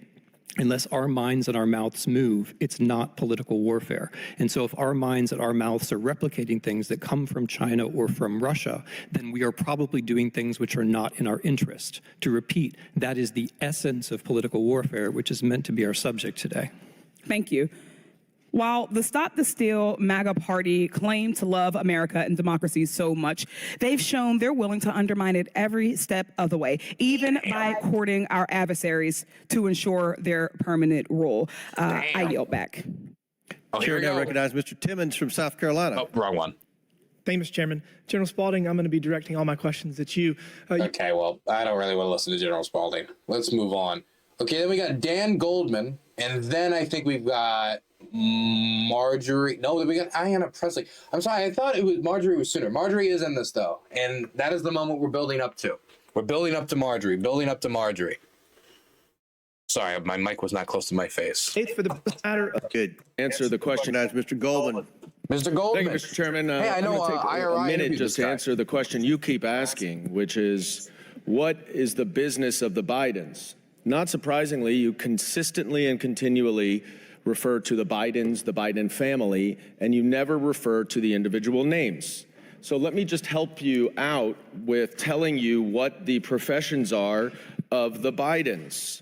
Hunter Biden was a corporate governance lawyer appointed by George Bush to the Amtrak board and then served on a number of corporate boards and investment firms. Jim Biden, you can put that down for a second. Jim Biden is a businessman. Joe Biden is the president of the United States and has been a public servant and elected official for the better part of 50 years.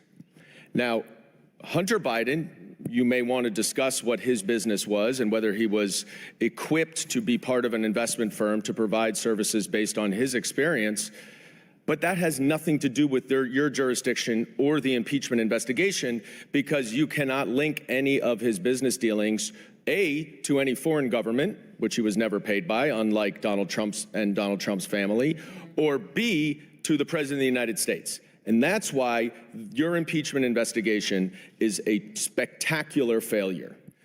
Now let's turn to the issue of this hearing. In the opening statement, the chairman chided Democrats for adding Russia to a hearing on political warfare. It's truly remarkable, given the following facts. First, we know that Russia used political warfare to interfere in the 2016 election on behalf of Donald Trump. We know that from the Mueller report, which my colleague from Texas just referenced. The Mueller report never, of course, said there was no collusion. It just stated that there was insufficient evidence to prove a criminal conspiracy. But there was plenty of evidence of collusion, including just a few, Donald Trump Jr. eagerly meeting with Russians to get, quote, dirt, unquote, on Hillary Clinton, Donald Trump asking Russia to hack into Hillary Clinton's emails, which they did, and Paul Manafort, the campaign chairman, giving internal polling data to a Russian spy. And in fact, Special Counsel Mueller stated that the Trump campaign knew about the Russian interference, welcomed it, and used it for their benefit. But importantly, Special Counsel Mueller also charged 24 Russians with interfering in the 2016 election through a hacking scheme and social media. Let's also point out that Chairman Comer and Chairman Jordan have both stated that the best evidence of high crimes and misdemeanors by President Biden was a thoroughly and repeatedly debunked theory of bribery that was planted in this committee by the Russian government through an FBI source. Third, Republican chairmen of our national security committees in the House have stated that Russian disinformation has infiltrated the Republican Party and is parroted on the House floor, as more than half the Republican Party has taken the side of Vladimir Putin against our democratic ally in Ukraine. Now, I'm trying to think, like half the Republican Party. I assume what he's referring to is the people who voted against aid or against aid. And in that case, yeah, I guess that's true. But I don't think that's necessarily in practice, there's no difference. But I do think there's an ideological distinction. Not to mention, actually, no, I don't think that's fair. I was going to say, what about the people who voted against it, but because they're being pressured to? But I mean, then you did it. You just caved to pressure, even though you knew what was the better thing to do. But at least half of the Republican Party does not want to fight against Russian expansionism into Europe and conquest of territory. That is true. I'm being too good faith. I need to stop. I need to be worse faith. Actually, half of the Republican Party are lizard people. Professor Snyder has done a masterful job explaining how the CCP's efforts to engage in political warfare is based on Russia's previous efforts to do so. And in fact, China's primary means of doing so is to amplify Russian disinformation and political warfare. And here we have two spies, one alleged Russian spy, one Chinese spy on the top, Gal Luft, and one alleged Russian spy on the bottom, Alexander Smirnov. Alexander Smirnov is the one who planted the false information about the bribery that the chairman and both chairmen have said is the best evidence of wrongdoing by Joe Biden. Gal Luft is the Chinese spy who the chairman has said was a very credible witness. So you cannot discuss the CCP efforts to engage in political warfare without discussing Russia's. But not surprisingly, the party of Putin in the majority wants to do just that. The party of Putin. Let's just make one reference to the Chinese spies. Mr. Chairman. We're supposed to talk about. Mr. Chairman. Please stop my time. Chair, stop the clock. Chair recognizes Mr. Sessions. Mr. Chairman, I think that was a personal remark at me and my party. I think it's inappropriate, and I would ask that the gentleman's words be taken.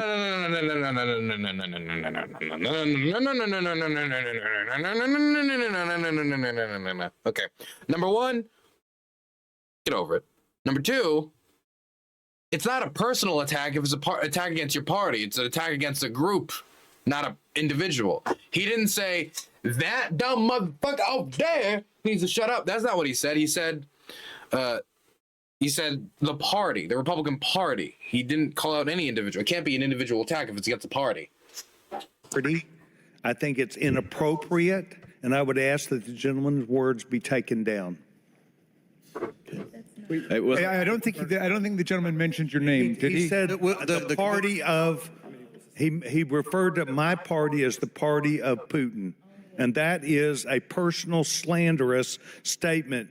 No, it's not. A statement about a party by I would ask definition that is his not about a words be person. taken down. A statement about a party is by definition not a party about a statement The about a committee person. will suspend.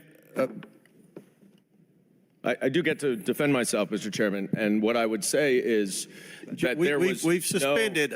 Do you wish to take down what you said? No, I do not. Okay, well, we suspend. And I don't because it's not referenced any individual member of Congress, which is the only reason why words are taken down.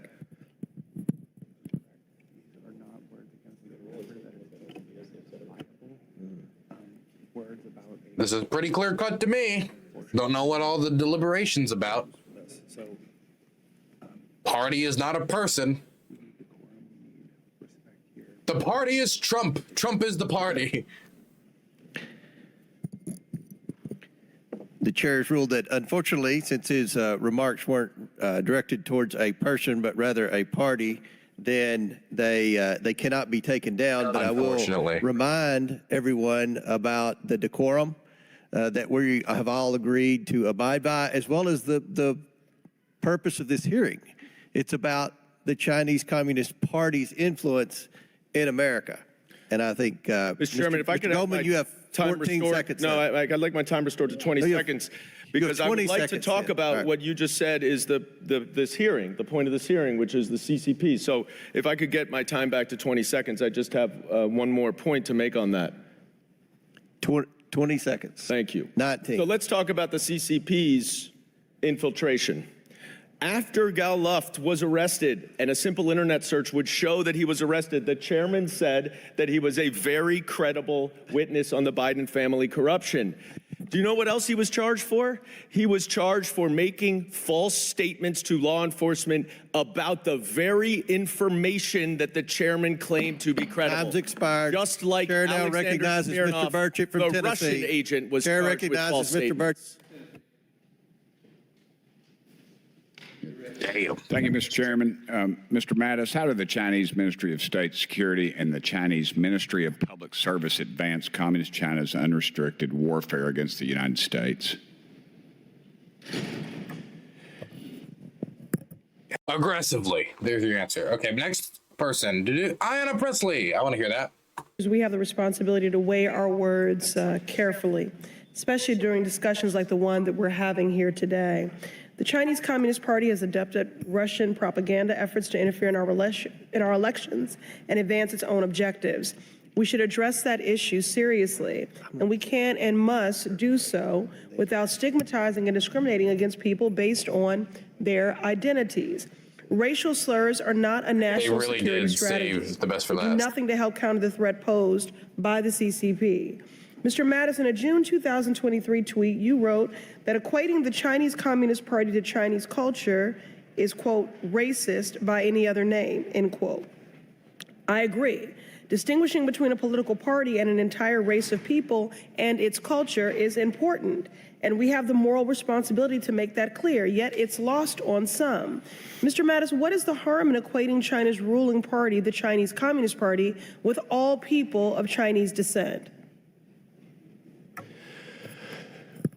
One, because the history of China is far bigger than the Chinese Communist Party. It is one of the world's great civilizations. There contains, whether you accept the way in which the current sort of minority structure is described or not, it includes a lot of different people from different places that have come together or have been sort of defined as Chinese in the last 170 years. Another reason is that there are a lot of Chinese Americans who are Chinese people who came to this United States and have chosen to become citizens. I remember a classmate of mine at University of Washington was 7th generation Chinese, which is more American than I am by any measure that counts.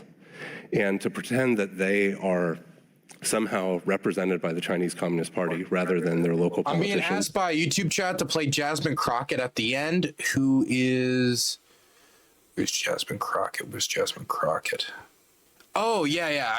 I saw the Jasmine Crockett testimony. We'll play the Marjorie Taylor Greene testimony and the Jasmine Crockett testimony because they're both very good for very different reasons. That are elected congressional members. As in Marjorie Taylor Greene's is good because of the response, but Crockett's is good because she's very passionate. From their state senators and governors and president, I think it dismisses the choices that they or their family have made. Thank you. Anti-Asian racism is pervasive in this country. Republican rhetoric and policies have helped to normalize it. In March 2020, Donald Trump tweeted the racist phrase, quote, China virus, end quote, in reference to COVID-19. In the week that followed, there was a significant increase in anti-Asian content on Twitter, as well as an increase in hate crimes against Asian Americans, according to a 2021 study. I ask for unanimous consent to enter this study from the American Journal of Public Health into the record. Without objection, so ordered. Mr. Mattis, how can Congress address the CCP without contributing to xenophobia? The first is to continue making such distinctions, because even if they are semantic in terms of policies, they help us frame in our own head, in our own mind, what it is that we should be focused on and how our efforts should be guided. The second is that I firmly believe that we have a shortage of China expertise for all of the different departments in the government, and finding ways, either through the creation of an open source center, as Colonel Newsham mentioned, the sort of the recreation of the Foreign Broadcast Information Service, but he's really discussing its public dissemination issue to make information available.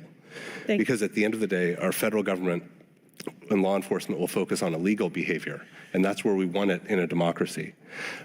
But what we're talking about is often unacceptable but still legal behavior. And that's something that has to be guided by a discussion in civil society about how we govern ourselves and how we deal with each other as citizens. Thank you very much. The AAPI community has seen a sharp increase in discrimination and race-based violence since the start of the pandemic. There were 158 anti-Asian hate crimes in the country in 2019. This number jumped to 746 in 2021, nearly 5 times higher. Our constituents are depending on us to help them, not endanger them with racist rhetoric. As a proud member of the Congressional Asian Pacific American Caucus, my hope is that Congress will prioritize policies that affirm and protect the AAI members of our community, like the Southeast Asian Deportation Relief Act, and stop contributing to hateful acts against them. And finally, Professor Snyder, when political leaders normalize racist language that pits one group against another, does it make our country more or less safe? As our adversaries know and seek to exploit, it makes us less safe. Thank you. I yield back. Chair now recognizes Ms. Greene from Georgia. Oh, here we go. Thank you, Mr. Chairman. I think this is a very important hearing we're having today, and I'd like to take a little time to respond to some misinformation that has been spread here. Mr. Snyder. Correct the record. You said in your opening statement that the fact that there are neo-Nazis in the Ukrainian military is disinformation, a disinformation trope, and a Russian denazification meme. Mr. Chairman, I'd like to... So I'm just going to throw out there. The point that Snyder was making, and this is from my interpretation and from me having listened to Snyder's lectures and have read some of his books,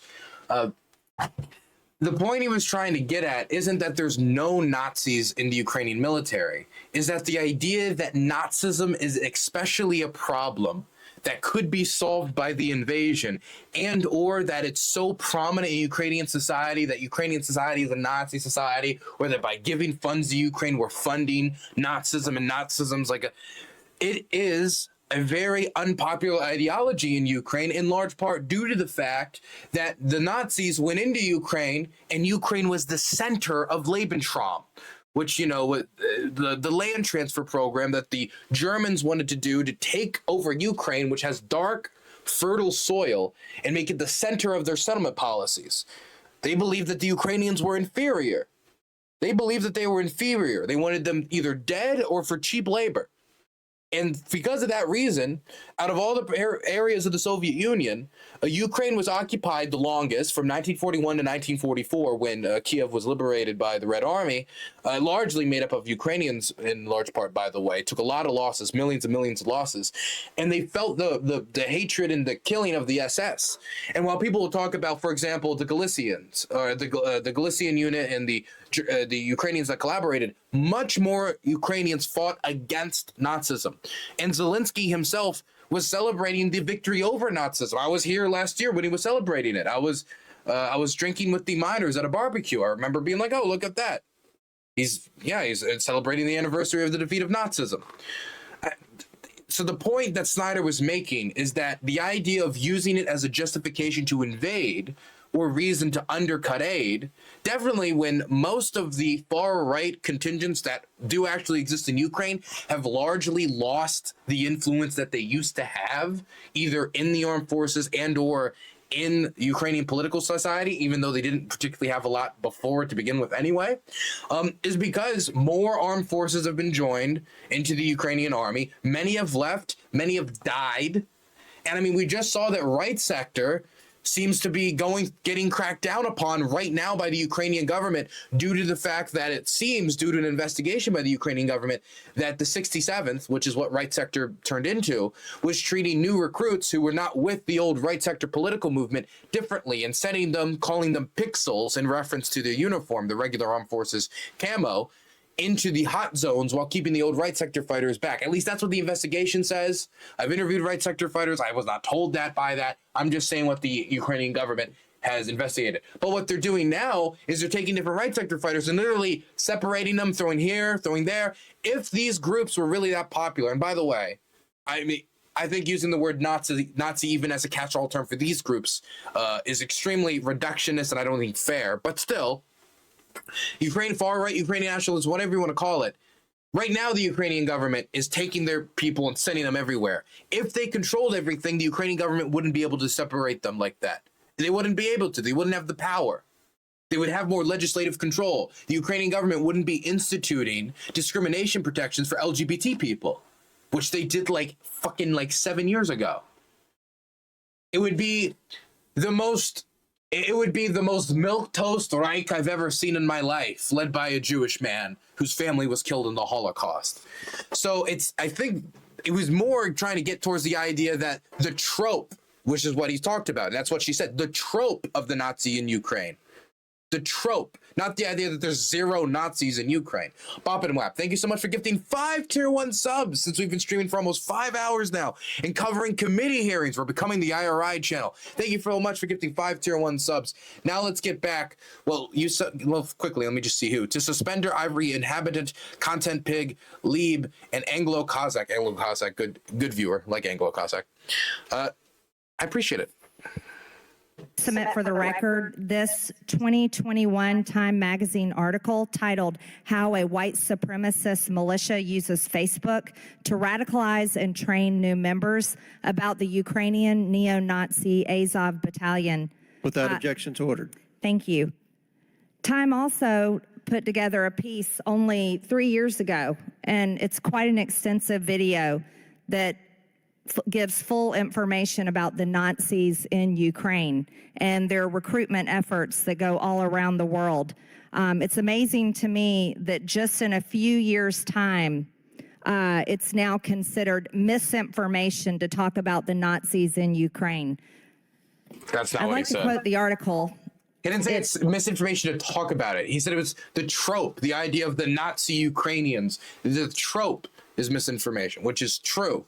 I mean, even at the period where the far right had its most influence, that's like a decade ago. Like, I think Svoboda has like 2% support. I think they have a single MP.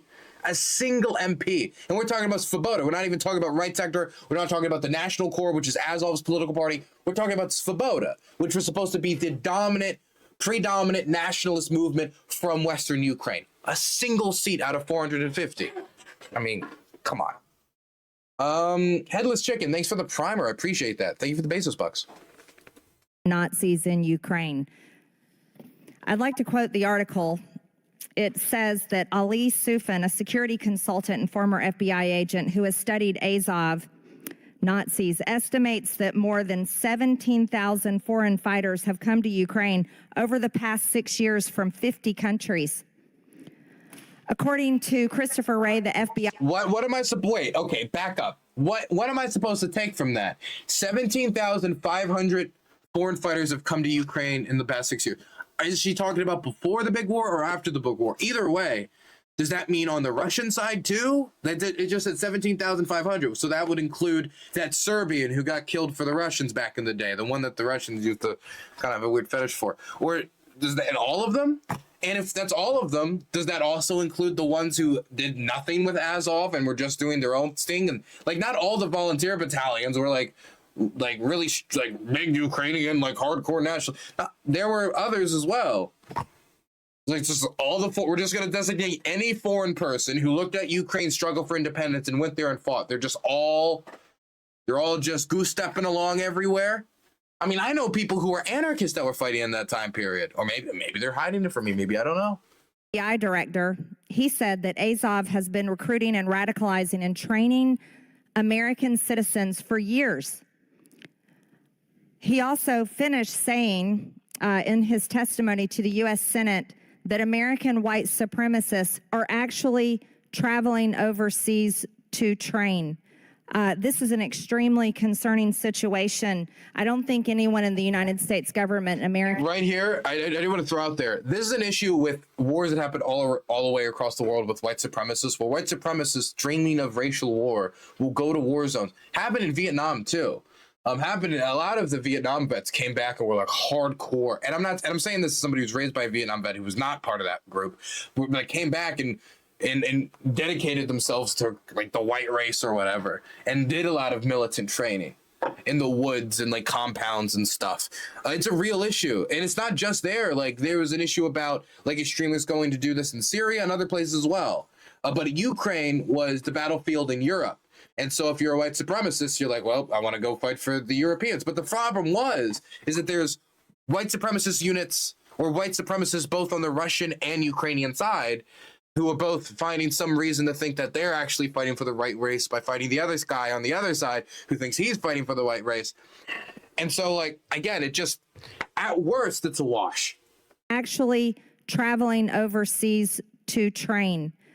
This is an extremely concerning situation. I don't think anyone in the United States government, Americans, do not support actual Nazis or white supremacists. I know I certainly do not. And I can't understand why in just... What about Nick Fuentes? You spoke at his fundraiser. Or is it if they like have the yellow and blue, you don't like them? Okay, sorry, I forgot. If they've got the yellow and blue color, then they're soy. But if they got the red, white, and blue, then they're based. Just a short amount of time, this information that our own American media frequently talked about is no longer talked about. Actually, in my opinion, it's the exact opposite. You can see a spike. If you look at like mentions of Nazi Ukraine, 1 second, let me look it up right now. Mentions of Nazi in Ukraine graph. Right after the invasion and right preceding the invasion, you could see a gigantic spike in the mentions of like Ukrainian Nazis and Nazis in Ukraine. And before it was like, not that much, because I mean, from 2022 to 2021, it's like 2020 and 2022, like even like the far right, like contingent people were talking about before, as the army was modernizing, they were becoming more and more and more, as you could say, marginalized. And then right at the start of the war, all of a sudden, boom, Nazism is the biggest issue in Ukraine. Point out also, here's an NBC article stating that Ukraine's Nazi problem is real. Mr. Snyder, do you see this headline? This is NBC News. They say that Ukraine's Nazi problem is real, even if Putin's denazification claim is not. So even our own American media, unless you consider NBC or Time Magazine misinformation spreaders or disinformation media outlets, this is contrary to what you testified.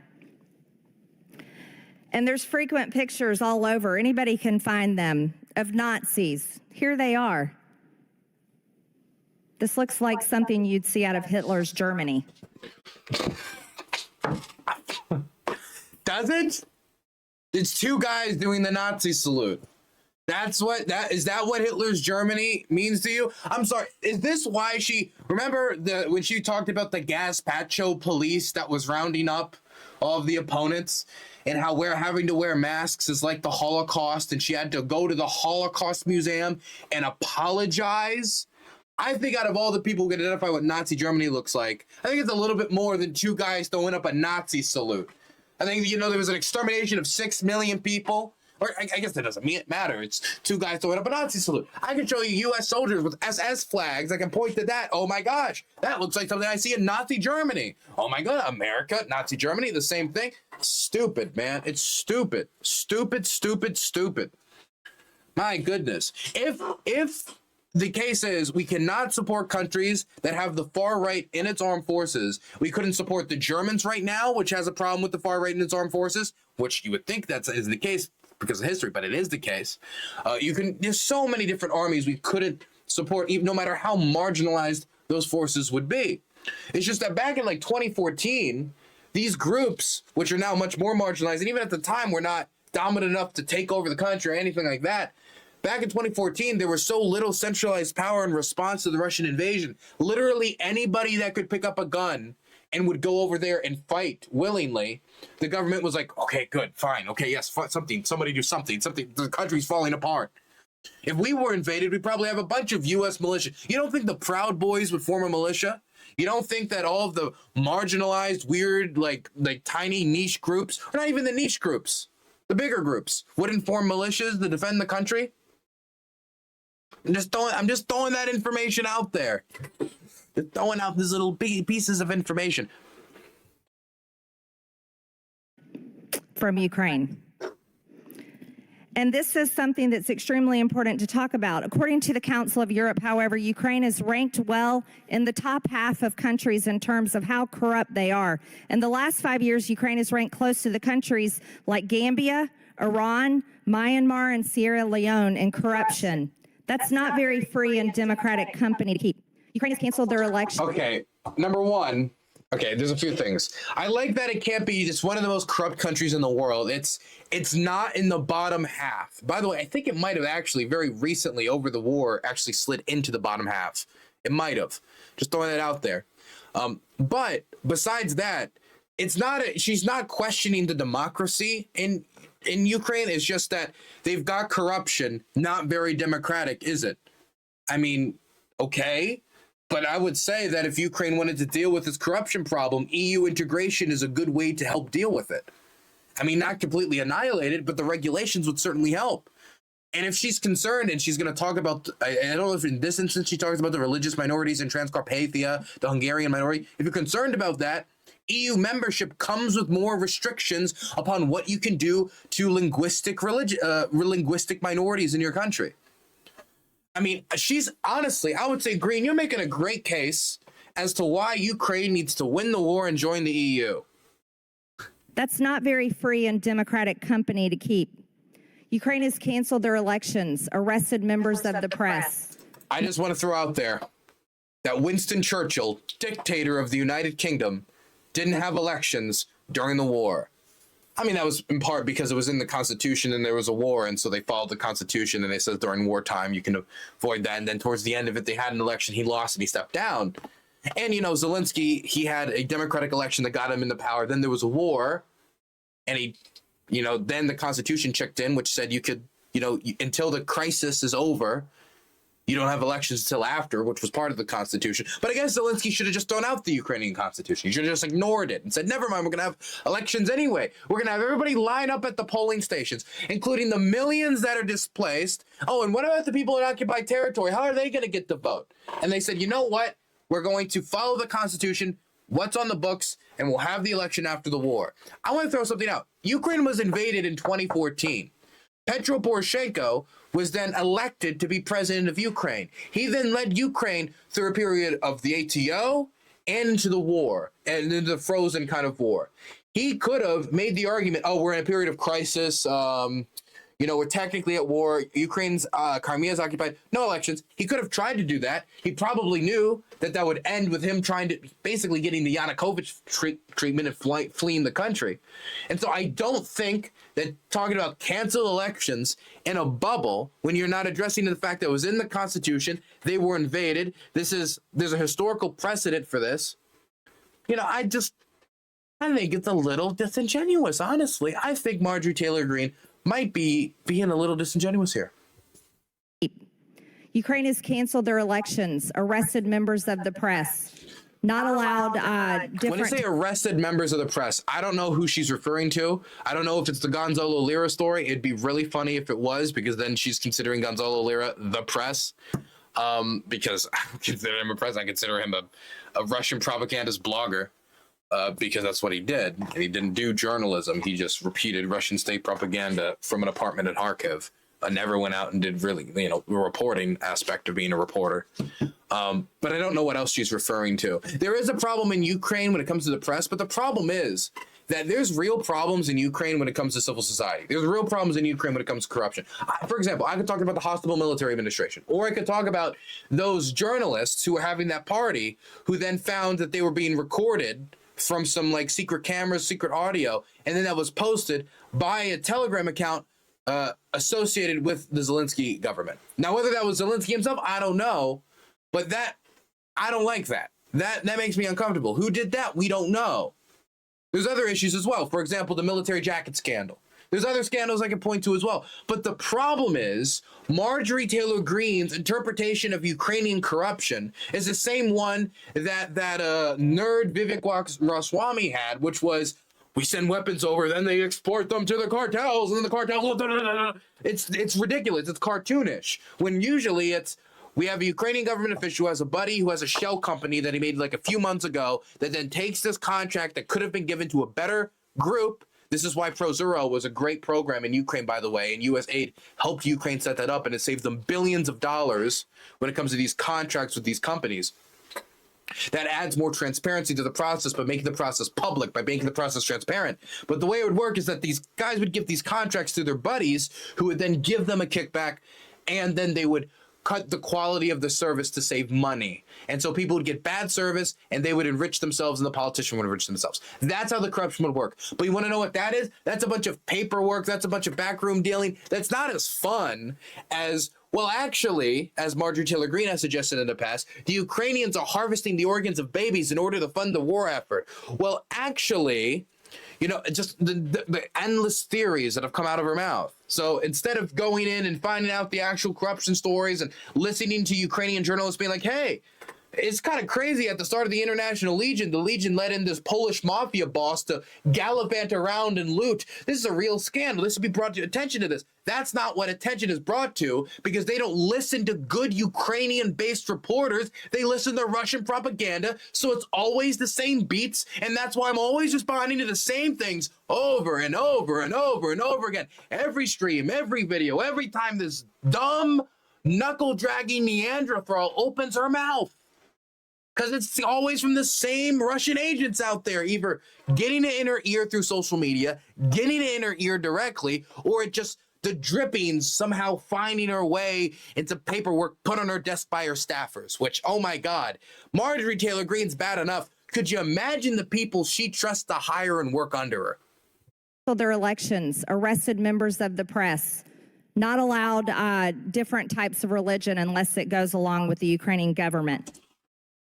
Now, this is a particularly nefarious lie, and I'd say it's particularly nefarious because of Greene's record and her constituents. See, Greene is from Georgia, and in Georgia, there's a lot of evangelicals. There's also a lot of Baptists. Now, in Ukraine, the Christian oppression issue, at least as how it's been covered by the people who seriously consider it a real issue and actually care about Christians in Ukraine and don't use it to virtue signal, is that evangelicals in occupied territory have been murdered. Baptists have been oppressed. Their churches have been destroyed. Protestants have had their churches taken and then replaced with military bases. I know a lot of them have been expelled and dream of going back to their homes. Bogdan, he was my translator and fixer from our most recent documentary, the one we released a few months ago on the artillerymen. That's his story. That's why he was displaced from Donetsk, because he was a Ukrainian Protestant, and they don't like that in occupied territory. The Russian Orthodox Army murdered evangelicals. And then when he murdered some, tortured some, this is the real messed up. They tortured some, released them, and then blew up the car as they were driving away to give them the idea they might actually have a life. They might actually make it after being tortured by the Russian Orthodox Army, which has been accused of countless war crimes against religious minorities. This is a real issue of Christians being actually oppressed. Christians being actually oppressed, and not just any Christians, Christians that are the same denomination as the constituents in her district. In her district. But instead, she wants to focus on the Russian Orthodox Church, which has acted as a spying arm and an arm of the Russian government for years. The head of the Russian Orthodox Church said that if you go to Ukraine and you fight and you kill Ukrainians and you die, you go to heaven. That's direct words from the head of the church. Does that sound like an impartial religious organization? Like if Marjorie Taylor Greene, if there was, I feel like I'm not talking to her directly, but if there was the head of a religious institution saying, if you go to America, kill Americans, you go to heaven. Would that be a religious institution you'd want to allow in the United States? Maybe you have such devotion to freedom of religion, you say yes. And you can convince me maybe to say yes. I think I probably even would, because I'm just crazy about freedom, whatever. But when a country is facing an existential threat and a nation state's main goal is survival and they're being invaded during wartime, and that same institution has been found to use priests to do all sorts of activities. The Ukrainians have caught priests, Russian Orthodox priests engaged in weapon smuggling, direct collaboration, but also in the United States, they've used the Russian Orthodox Church to spy. We've caught their spies coming into the United States to use the Russian Orthodox Church to spy in the United States of America. Again, I don't think the church should be banned in the United States, but this is an open reality. And I do think that if we had Russian troops occupying 1/5 of the United States, we might be having a different conversation about the Russian Orthodox Church when it's acting as an arm of the Russian government. And let's be clear, what is happening isn't that the Ukrainians are like, everybody who follows the Russian Orthodox Church, we're going to go torture them, we're going to go arrest them, we're going to go. No, what's happening is that the churches that are under the Russian Orthodox Church versus there's the Ukrainian Orthodox Church and then there's the Orthodox Church of Ukraine, and it's kind of confusing. So I'm going to say the Russian Orthodox Church, and I'm going to say the Ukrainian. I'm trying to forget which one is which. I'm trying to remember which one is which, because that is very confusing, by the way. There's the Ukrainian Orthodox Church, and then there's the Orthodox Church of Ukraine. But the Moscow Patriarch versus the Kiev Patriarch, I'll just say that, is the Kiev Patriarch and the Ukrainian government is just not renewing the leases of these religious institutions, of these churches, and then they're giving them to the Kiev Patriarch because they're not directly controlled by the Russian government. You want to know what the law actually in Ukraine says about the Russian Orthodox Church? It isn't the Russian Orthodox Church is banned. It says that if a religious institution is based in a country that is invading Ukraine, it cannot operate within Ukraine. That is what the law says. It's not even a ban on the Russian Orthodox Church. Presumably, if the war was to end tomorrow, technically, by law, the ban would be lifted. But you can still stand against this, but this is the context. And I want you guys to have the context. And it really bothers me that somebody who supposedly cares a lot about Christianity, looks the other way as people, the denomination of her constituents are tortured, killed, expelled from their lands in mass amounts, and she has nothing to say about it. But she does everything she can to defend an arm of the Russian government operating in using that arm of the Russian government to advance its interests, both not only in Ukraine, which is directly connected. I mean, if we're catching spies trying to use the Russian Orthodox Church to spy in the United States, what do you think is the situation in a country that is interconnected with Russia that's full of Orthodox Christians. And right now, the biggest push in Washington, D.C. is to fund the Ukraine war with another $60 billion. And while we're talking about the CCP, I think it's extremely important to point out that our own wide open border is the most dangerous threat to our national security. According to CBP data, there have been 24,296 Chinese nationals enter the United States at the southern border just this year in 2024. I want you to know that's up 7,000% since Biden took office in 2021, when only 342 Chinese nationals crossed our border.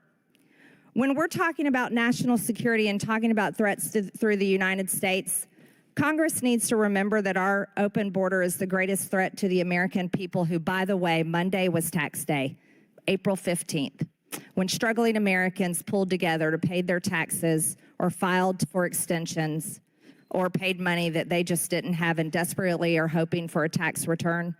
The United States federal government is doing everything they can here in Congress, persuading members of Congress with every lobbyist from foreign countries and groups, trying to tell us to send $100 billion overseas, and we're doing nothing for our border. So when you want to talk about misinformation, Mr. Snyder, you might actually look a little closer to American media if you don't like what they're saying. Thank you, Mr. Chairman. I yield back. Mr. Chairman, does he have the opportunity to respond to the gentlelady? Sure. Yeah. I didn't ask him a question, Mr. Raskin. You asked multiple questions. I did not ask him a question. Yes, she did. She asked, do you see this, Mr. Snyder? She did. She could say, oh, that wasn't a real question. But she was directing all of this at Snyder. It would only be fair that Snyder would be able to respond if you're saying that he's lying before Congress and you're challenging, you're trying to grab him on this. It's only fair that he'd be able to respond. And you even asked him a question, which you're now lying about. Certainly did. You said, did you see this? Time has expired. Gentlelady's time's expired. Chair now recognizes Mr. Frost from Florida. Scummy, scummy, scummy, scummy, scummy, scummy, scummy behavior from the chairman. That was nothing but like purely like aimed at him, just drilling into Timothy Snyder, the historian, the person with decades of experience on this issue. And she just goes out there and just starts throwing knives like crazy at him. And even asked him questions, which if you ask him a question, you should get the chance to respond. And he doesn't give him a chance to respond. First he said, sure. And then she said, Marjorie, to shut it down, to make sure the historian doesn't respond to her. I wonder why she doesn't want a historian who's studied the issue to talk to her about this, right? I mean, the whole point of bringing these people before committee is to ask them questions, not to give them a lecture. I do not think Timothy Snyder needs a lecture from Marjorie Taylor Greene on Ukrainian history. I don't think he needs it. And that's not the purpose of the committee. The purpose of the committee is to ask them questions. That's the purpose of the committee. So then she asks a question and then shuts down him answering the question after drilling him for like 5 minutes. It's completely unfair. Chairman says yes. Then she says, no, no, no. Chairman reverses and then passes it on. Meaning, for all intents and purposes, all that happened here is she asks question, drills him, doesn't get a chance to respond. Chairman moves it on. For all intents and purposes, if the interaction ended here, that'd be really unfair to Timothy Snyder. But thankfully, somebody's going to give Timothy Snyder an assist right around the corner. Thank you, Mr. Chairman. Before I get into it, it's interesting to hear my colleague just now talk about disavowing white supremacists when in 2022, she spoke at an event led by white supremacists and white nationalist Nick Fuentes, and when asked about it, doubled down on it and said, we're going to focus on people, not labels. So get out of here with that damn hypocrisy. And Dr. Snyder, I'm going to give you some time to respond. Go ahead. Hey, man, can I just say, first Gen Z congressman, okay, first Gen Z congressman right there, Maxwell Frost, beautiful assist. He's like, let me leave it to the historian to talk about you. Why would I, the congressman, the Gen Z congressman, why would I do this when I could just pass it over to the person with experience? Beautiful. Beautiful pass, okay? Great assist, okay? You know those kills in Call of Duty and like Overwatch where you get an assist, you get the 10 points, where the main person gets 90 points for doing the killing, but you get a 10 point for the assist? He's getting 10 points. He's getting 10 points. First of all, I'd like to thank the representative from Georgia by making clear with her comments and with her person that any discussion of political warfare has to include Russia, Ukraine, and America. She's just demonstrated that point, I think, very powerfully. On the question of Nazis, I've written 2 books as a historian about Nazis and the Holocaust. On the question of Ukrainian nationalism, I am the leading scholar of that subject in North America and have been writing about it for 20 years. If the chamber is interested in the degree of far-right participation in Ukrainian politics, you can be assured that no far-right party has ever crossed 3% in a Ukrainian election. So of course there are bad people in every country, but by any comparative standard is a very small phenomenon. In Russia, on the other hand, the army includes openly Nazi formations such as Rushich. The government itself is fascist in character, and it is carrying out a war which includes deportation of children by the tens of thousands, the open intention of destroying a state, as well as mass torture. So if we're looking for fascism, and if there is anyone who is sincerely concerned about halting... I'm sorry to interrupt this role, but the UN found that torture was systematic. This isn't just some like, oh, they torture a lot of people. The UN said that it is systematic. That and I remember another UN report said over 90% of the people who go through Russian detainment are mistreated in some way, whether that be beaten, raped, sexually abused, etc. You get the idea.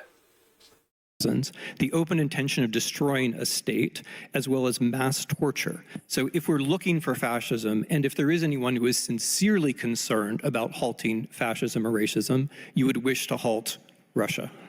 Thank you so much, Dr. Snyder. And, you know, okay, so first off, I think Snyder hit that out of the park. I think he hit it out of the park. I think he did good. I think he could have gone maybe more aggressive on the Christian stuff, but I guess I did that. It's fine, whatever. I just wish it was on the record in Congress. But I will say the 3% thing, I don't think that's true. Svoboda got, I think, 10% during the elections in like 2010, maybe 2011, something around those times. They got like 10%, but they never went any higher than 10%. And ever since then, Svoboda has been irrelevant. For the last decade, Svoboda has been getting about 3%. I think in the last election, they tried to do a coalition with, it was Svoboda, it was Right Sector's political party, it was the National Corps, and it was 2 other far-right groups. They couldn't clear the 3%. They couldn't cross the threshold to get members in the Rada. And so Svoboda now just has 1 seat out of 450. Such as Rushich. The government itself is fascist in character, and it is carrying out a war which includes deportation of children by the tens of thousands and racism. You would wish to halt Russia. Thank you so much, Dr. Snyder. And, you know, this hearing was put together to talk about political warfare, and it's strange because a lot of my Republican colleagues seem to be pointing a lot of fingers, but not at Vladimir Putin and not holding him accountable. I mean, even top-ranking Republicans are having enough of it. Michael McCall said, quote, "I think Russian propaganda has made its way into the United States. Unfortunately, it's infected a good chunk of my party's base," unquote. We just heard some of that right now. How would I put it this way? The Harlem Shake is more recent than Svoboda's political success. Let's put it that way. Turner, chairman of the House Intelligence Committee, quote, "We see directly coming from Russia attempts to mass communications that there are anti-Ukraine and pro-Russia messages, some of which we even hear being uttered on the House floor." Dr. Snyder, can you just, talk really quickly about some of the main narratives Russia uses when engaging in political warfare? I appreciate this question because if we're going to talk about political warfare, we have to take into account the ways that countries cooperate. It's entirely artificial to say, here's China, here's America. That means that we leave aside... God, I can't believe I'm doing this Svoboda stuff.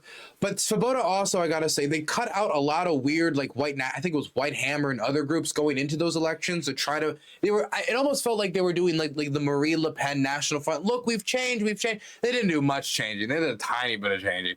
Basically the same, but they were trying to do that rebranding as well. It just didn't end up working, and they failed tragically. Which, in my opinion, okay, but this is my opinion, I think it's a good thing. But of course, I'm not Ukrainian. I don't vote in the elections. It's entirely artificial to. But then again, most Ukrainians seem to agree with me because they're not voting for him. say, here's China, here's America. That means that we leave aside Xinjiang, at least we leave aside Tibet, Hong Kong, Taiwan, New Zealand, Australia, Europe, all the places where China practices political warfare, and we leave aside Russia and Ukraine, which is where it matters the most. Political warfare is only political warfare. Or was the White Hammer thing right sector? I forget, but it's the same general argument that they were trying to do you get the idea. Anyway, continuing. If it passes through us, that is the intention. We've just seen an example of it passing through a person. It's only political warfare if it passes through us. What the Russians and the Chinese imitating the Russians try to do is to convince us. Sorry, we got to hear that again. Can we go back and hear that one more time? Have to take into account the ways that countries cooperate. It's entirely artificial to say, here's China, here's America. That means that we leave aside Xinjiang, at least we leave aside Tibet, Hong Kong, Taiwan, New Zealand, Australia, Europe, all the places where China practices political warfare, and we leave aside Russia and Ukraine, which is where it matters the most. Political warfare is only political warfare if it passes through us. That is the intention. We've just seen an example of it passing through a person. It's only political warfare if it passes through us. What the Russians and the Chinese imitating the Russians try to do is to convince us that our system... We just saw an example of it passing through a person. He just low-key said that Marjorie Taylor Greene is a tool for political warfare. Oof. I like the subtlety of the historian Burns. Passing through a person. It's only political warfare if it passes through us. What the Russians and the Chinese imitating the Russians try to do is to convince us that our system is no better than theirs, there's no point in voting, and we should support, if we support anyone at all, the person who's most likely to bring our system down. That's the point. I really appreciate you bringing up the fact that it has to pass through us, because we just heard it here from my colleague, and here's another tweet from the same colleague saying, anyone who votes to fund Ukraine is funding the most corrupt money scheme of any foreign war in our country's history. And if you look at where this is from the Strategic Culture Foundation, an online journal run by a Russian intelligence service that has been sanctioned by the U.S. Treasury Department for election interference. Remember when he talked about the Nazi Russian propaganda trope about Ukraine? That the Nazi trope about Ukraine from the Russian... This is it. Marjorie, you should be more familiar with it than anyone, because you're the one pushing it. Public, god damn. This is the Dmitry Prigozhin cutout too. This is, you know what Prigozhin was doing all the misinformation work before he was doing a lot more of his Wagner stuff? This is the stuff that they were doing. She's fallen for Prigozhin cutouts. Prigozhin is dead, and he's still picking up disinformation W's on the dumbest of Congress people. So we see it passing through us, and not just with the colleague that just spoke, but with many of my colleagues on the other side of the aisle. And what Russian propaganda won't tell you is most of the money allocated for Ukraine is actually spent in America. 90% of it going to Americans. And so are these American companies that support Ukraine, are these allegations based on evidence, Dr. Snyder? And if not, where do these allegations against President Zelensky and his cabinet come from? First of all, U.S. weapons are being used extremely efficiently on the Ukrainian battlefield. They're being audited in practice. Secondly, there is an American institution which does audit the way that is expended. Third of all, you're quite right. What the allocation of usually weapons that are about to be decommissioned anyway to Ukraine means is that we spend more on modern weapons inside the United States, which is why the defense industry is generally in favor of it. This trope of Ukraine being corrupt with respect to the weapons comes from a handful of Russian sources. There is no reason to think it. They're fighting for their lives. They're doing very well. Yeah, thank you so much. We've got to let that sink in. We have members of the United States Congress using Russian disinformation to discredit Ukraine and help Russia. And I yield back. Thank you. Gentleman yields back his time. Thank you very much. Now we'll yield myself 5 minutes. Mr. Chairman, before you do, can I just have one unanimous consent request? Yes, sir. This is an article answering our friend, the gentlelady from Georgia, the Azov Battalion, how Putin built a false premise for a war against Nazis in Ukraine, from CBS News. Without objection, we'll add that. I also was speaking with the gentleman about 2 articles which I would wish to enter into the record, the label of which they would be Treasury targets large Chinese network of illegal drug producers and Let's move on to the last one I want to see, and that's Crockett. Here she is. She got passionate. Let's watch this one. And to kill the hens, and Americans have. Thank you so much, Mr. Chair. First of all, I do want to clear up some actual misinformation. Dr. Snyder, when you were testifying earlier, you were actually responding to questions that were posed by another colleague from Texas. One of the questions was, who was the president in 2008?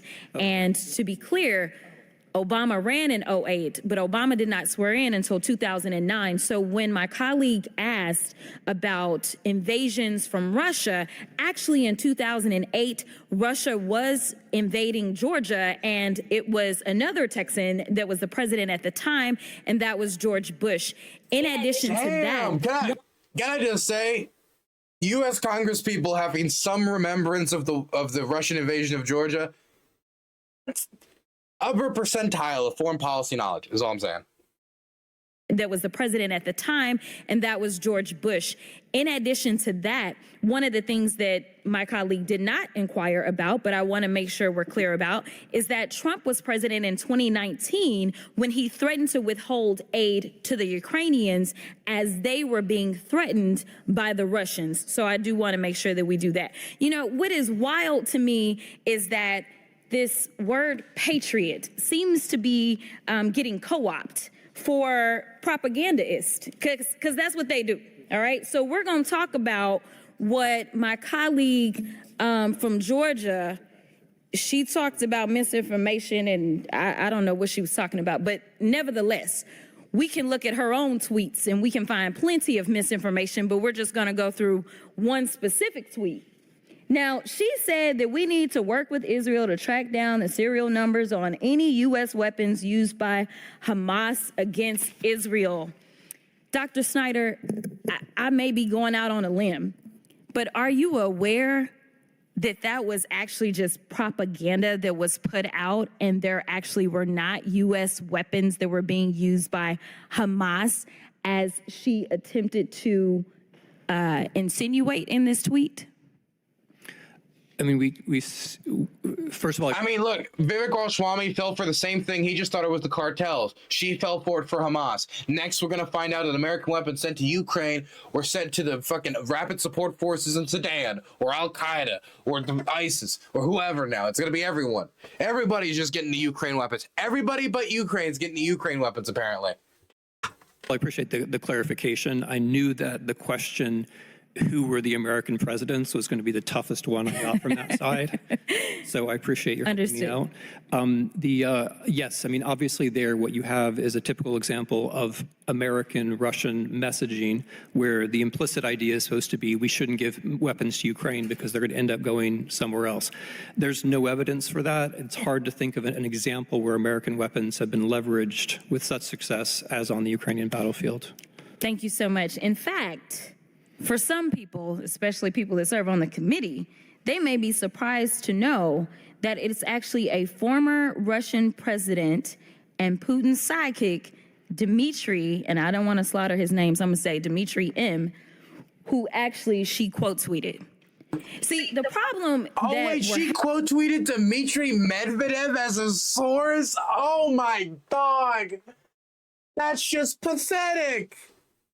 The drunkard Medvedev is your source? Dog, you might as well go on the street and just find a crack addict and ask them your policy on Taiwan. Just be like, hey, just fucking somebody just in the gutter. Just be like, come on. You're now in charge of Taiwan policy. Get over here. Not only that, but it would have to be the most rampant Chinese crack addict in the world, nationalist. It'd have to come. What the fuck? What? How do you do that? Does she not know? Does she not know who Dmitry Medvedev is? Does she not know that the former president of Russia, Putin's right-hand man since the 1999 campaign? If you go back and you watch the old Russian campaign footage of Putin on the campaign trail from the 90s. Sorry, I'm lighting up this candle. I just like the smell of candles. I'm just such a prissy man. If you go back and you check out that campaign footage of Jim just like in office, just talking to like staff and stuff, the only person that is still there from all this time, everybody else has either died, been killed, gone into exile or have left politics, it's Dmitry Medvedev. He's the only one that's still with them. When we talk about Putin's right-hand man, Dmitry Medvedev has been there every step of the way. But even Russians don't take Dmitry Medvedev seriously because he makes so many drunkard, silly statements. In fact, his statements are so stupid and silly and so over the top that many Russia watchers think that he might be doing it on purpose to make it so he looks ridiculous so he doesn't seem like a threat to Putin. I don't know if that's true. That's speculation. But to give you an idea of how Dmitry Medvedev is viewed. And the reason that we're bringing up Russia as well is because Russia is a threat as well as China. So we are not going to sit here and pretend as if it's only one or the other. But the biggest problem that we have is we have people that sit in this chamber and they spread the misinformation. If it was left in Russia or China, whatever. But the problem is that you have people that sit in positions of power and they have a $2 million budget. You think that they would call on some staff to find out if they were telling the truth about the things that they're putting on social media, but instead it works for their rhetoric. And as we talk about rhetoric, something else that was appalling to me was this insinuation that when you look at the Ukrainians, which is why we're having problems getting the funding that Ukraine needs, is because people in this chamber push misinformation and disinformation.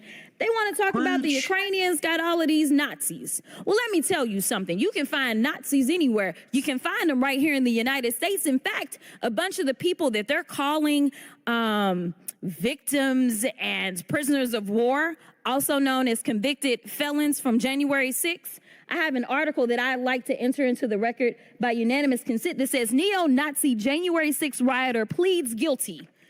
Without objection. Thank you so much. So here's the point. We have people in this chamber that are actually causing just as much a threat, if not more of a threat, to our own country. We should be talking about holding our very own accountable. She just called Marjorie Taylor Greene a threat to America. Oh my goodness. Oh my gosh. Damn. I don't have anything to add to that. I'm just kind of watching in bewilderment. Causing just as much a threat, if not more of a threat, to our own country. We should be talking about holding our very own accountable for the misinformation and disinformation that they are spreading, whether it's coming out of China, whether it's coming out of Russia, or whoever is peddling it. It is a problem because right now what we see is that people are dying and we cannot get the support that we need from the public because they continue to peddle lies. And I'm tired of it because I didn't come to this chamber to play games. I came to this chamber to answer to the people, the American people, and to make sure that we keep the American people safe. And if we don't get something done, as they talk about the border, I do want to be clear, the only reason we haven't gotten funding for the border is because they killed, the House Republicans here, killed the bill that they actually sent us from the Senate side. If they want to do some work, let me tell you something, the Democrats are ready, and it seems like the Senate Republicans are ready too. They just need to get to it and stop peddling Putin's lies. Thank you, and I yield. Gentlelady yields back. I will recognize myself for 5 minutes. Thank you to our witnesses for being here. Damn. My goodness. Wow.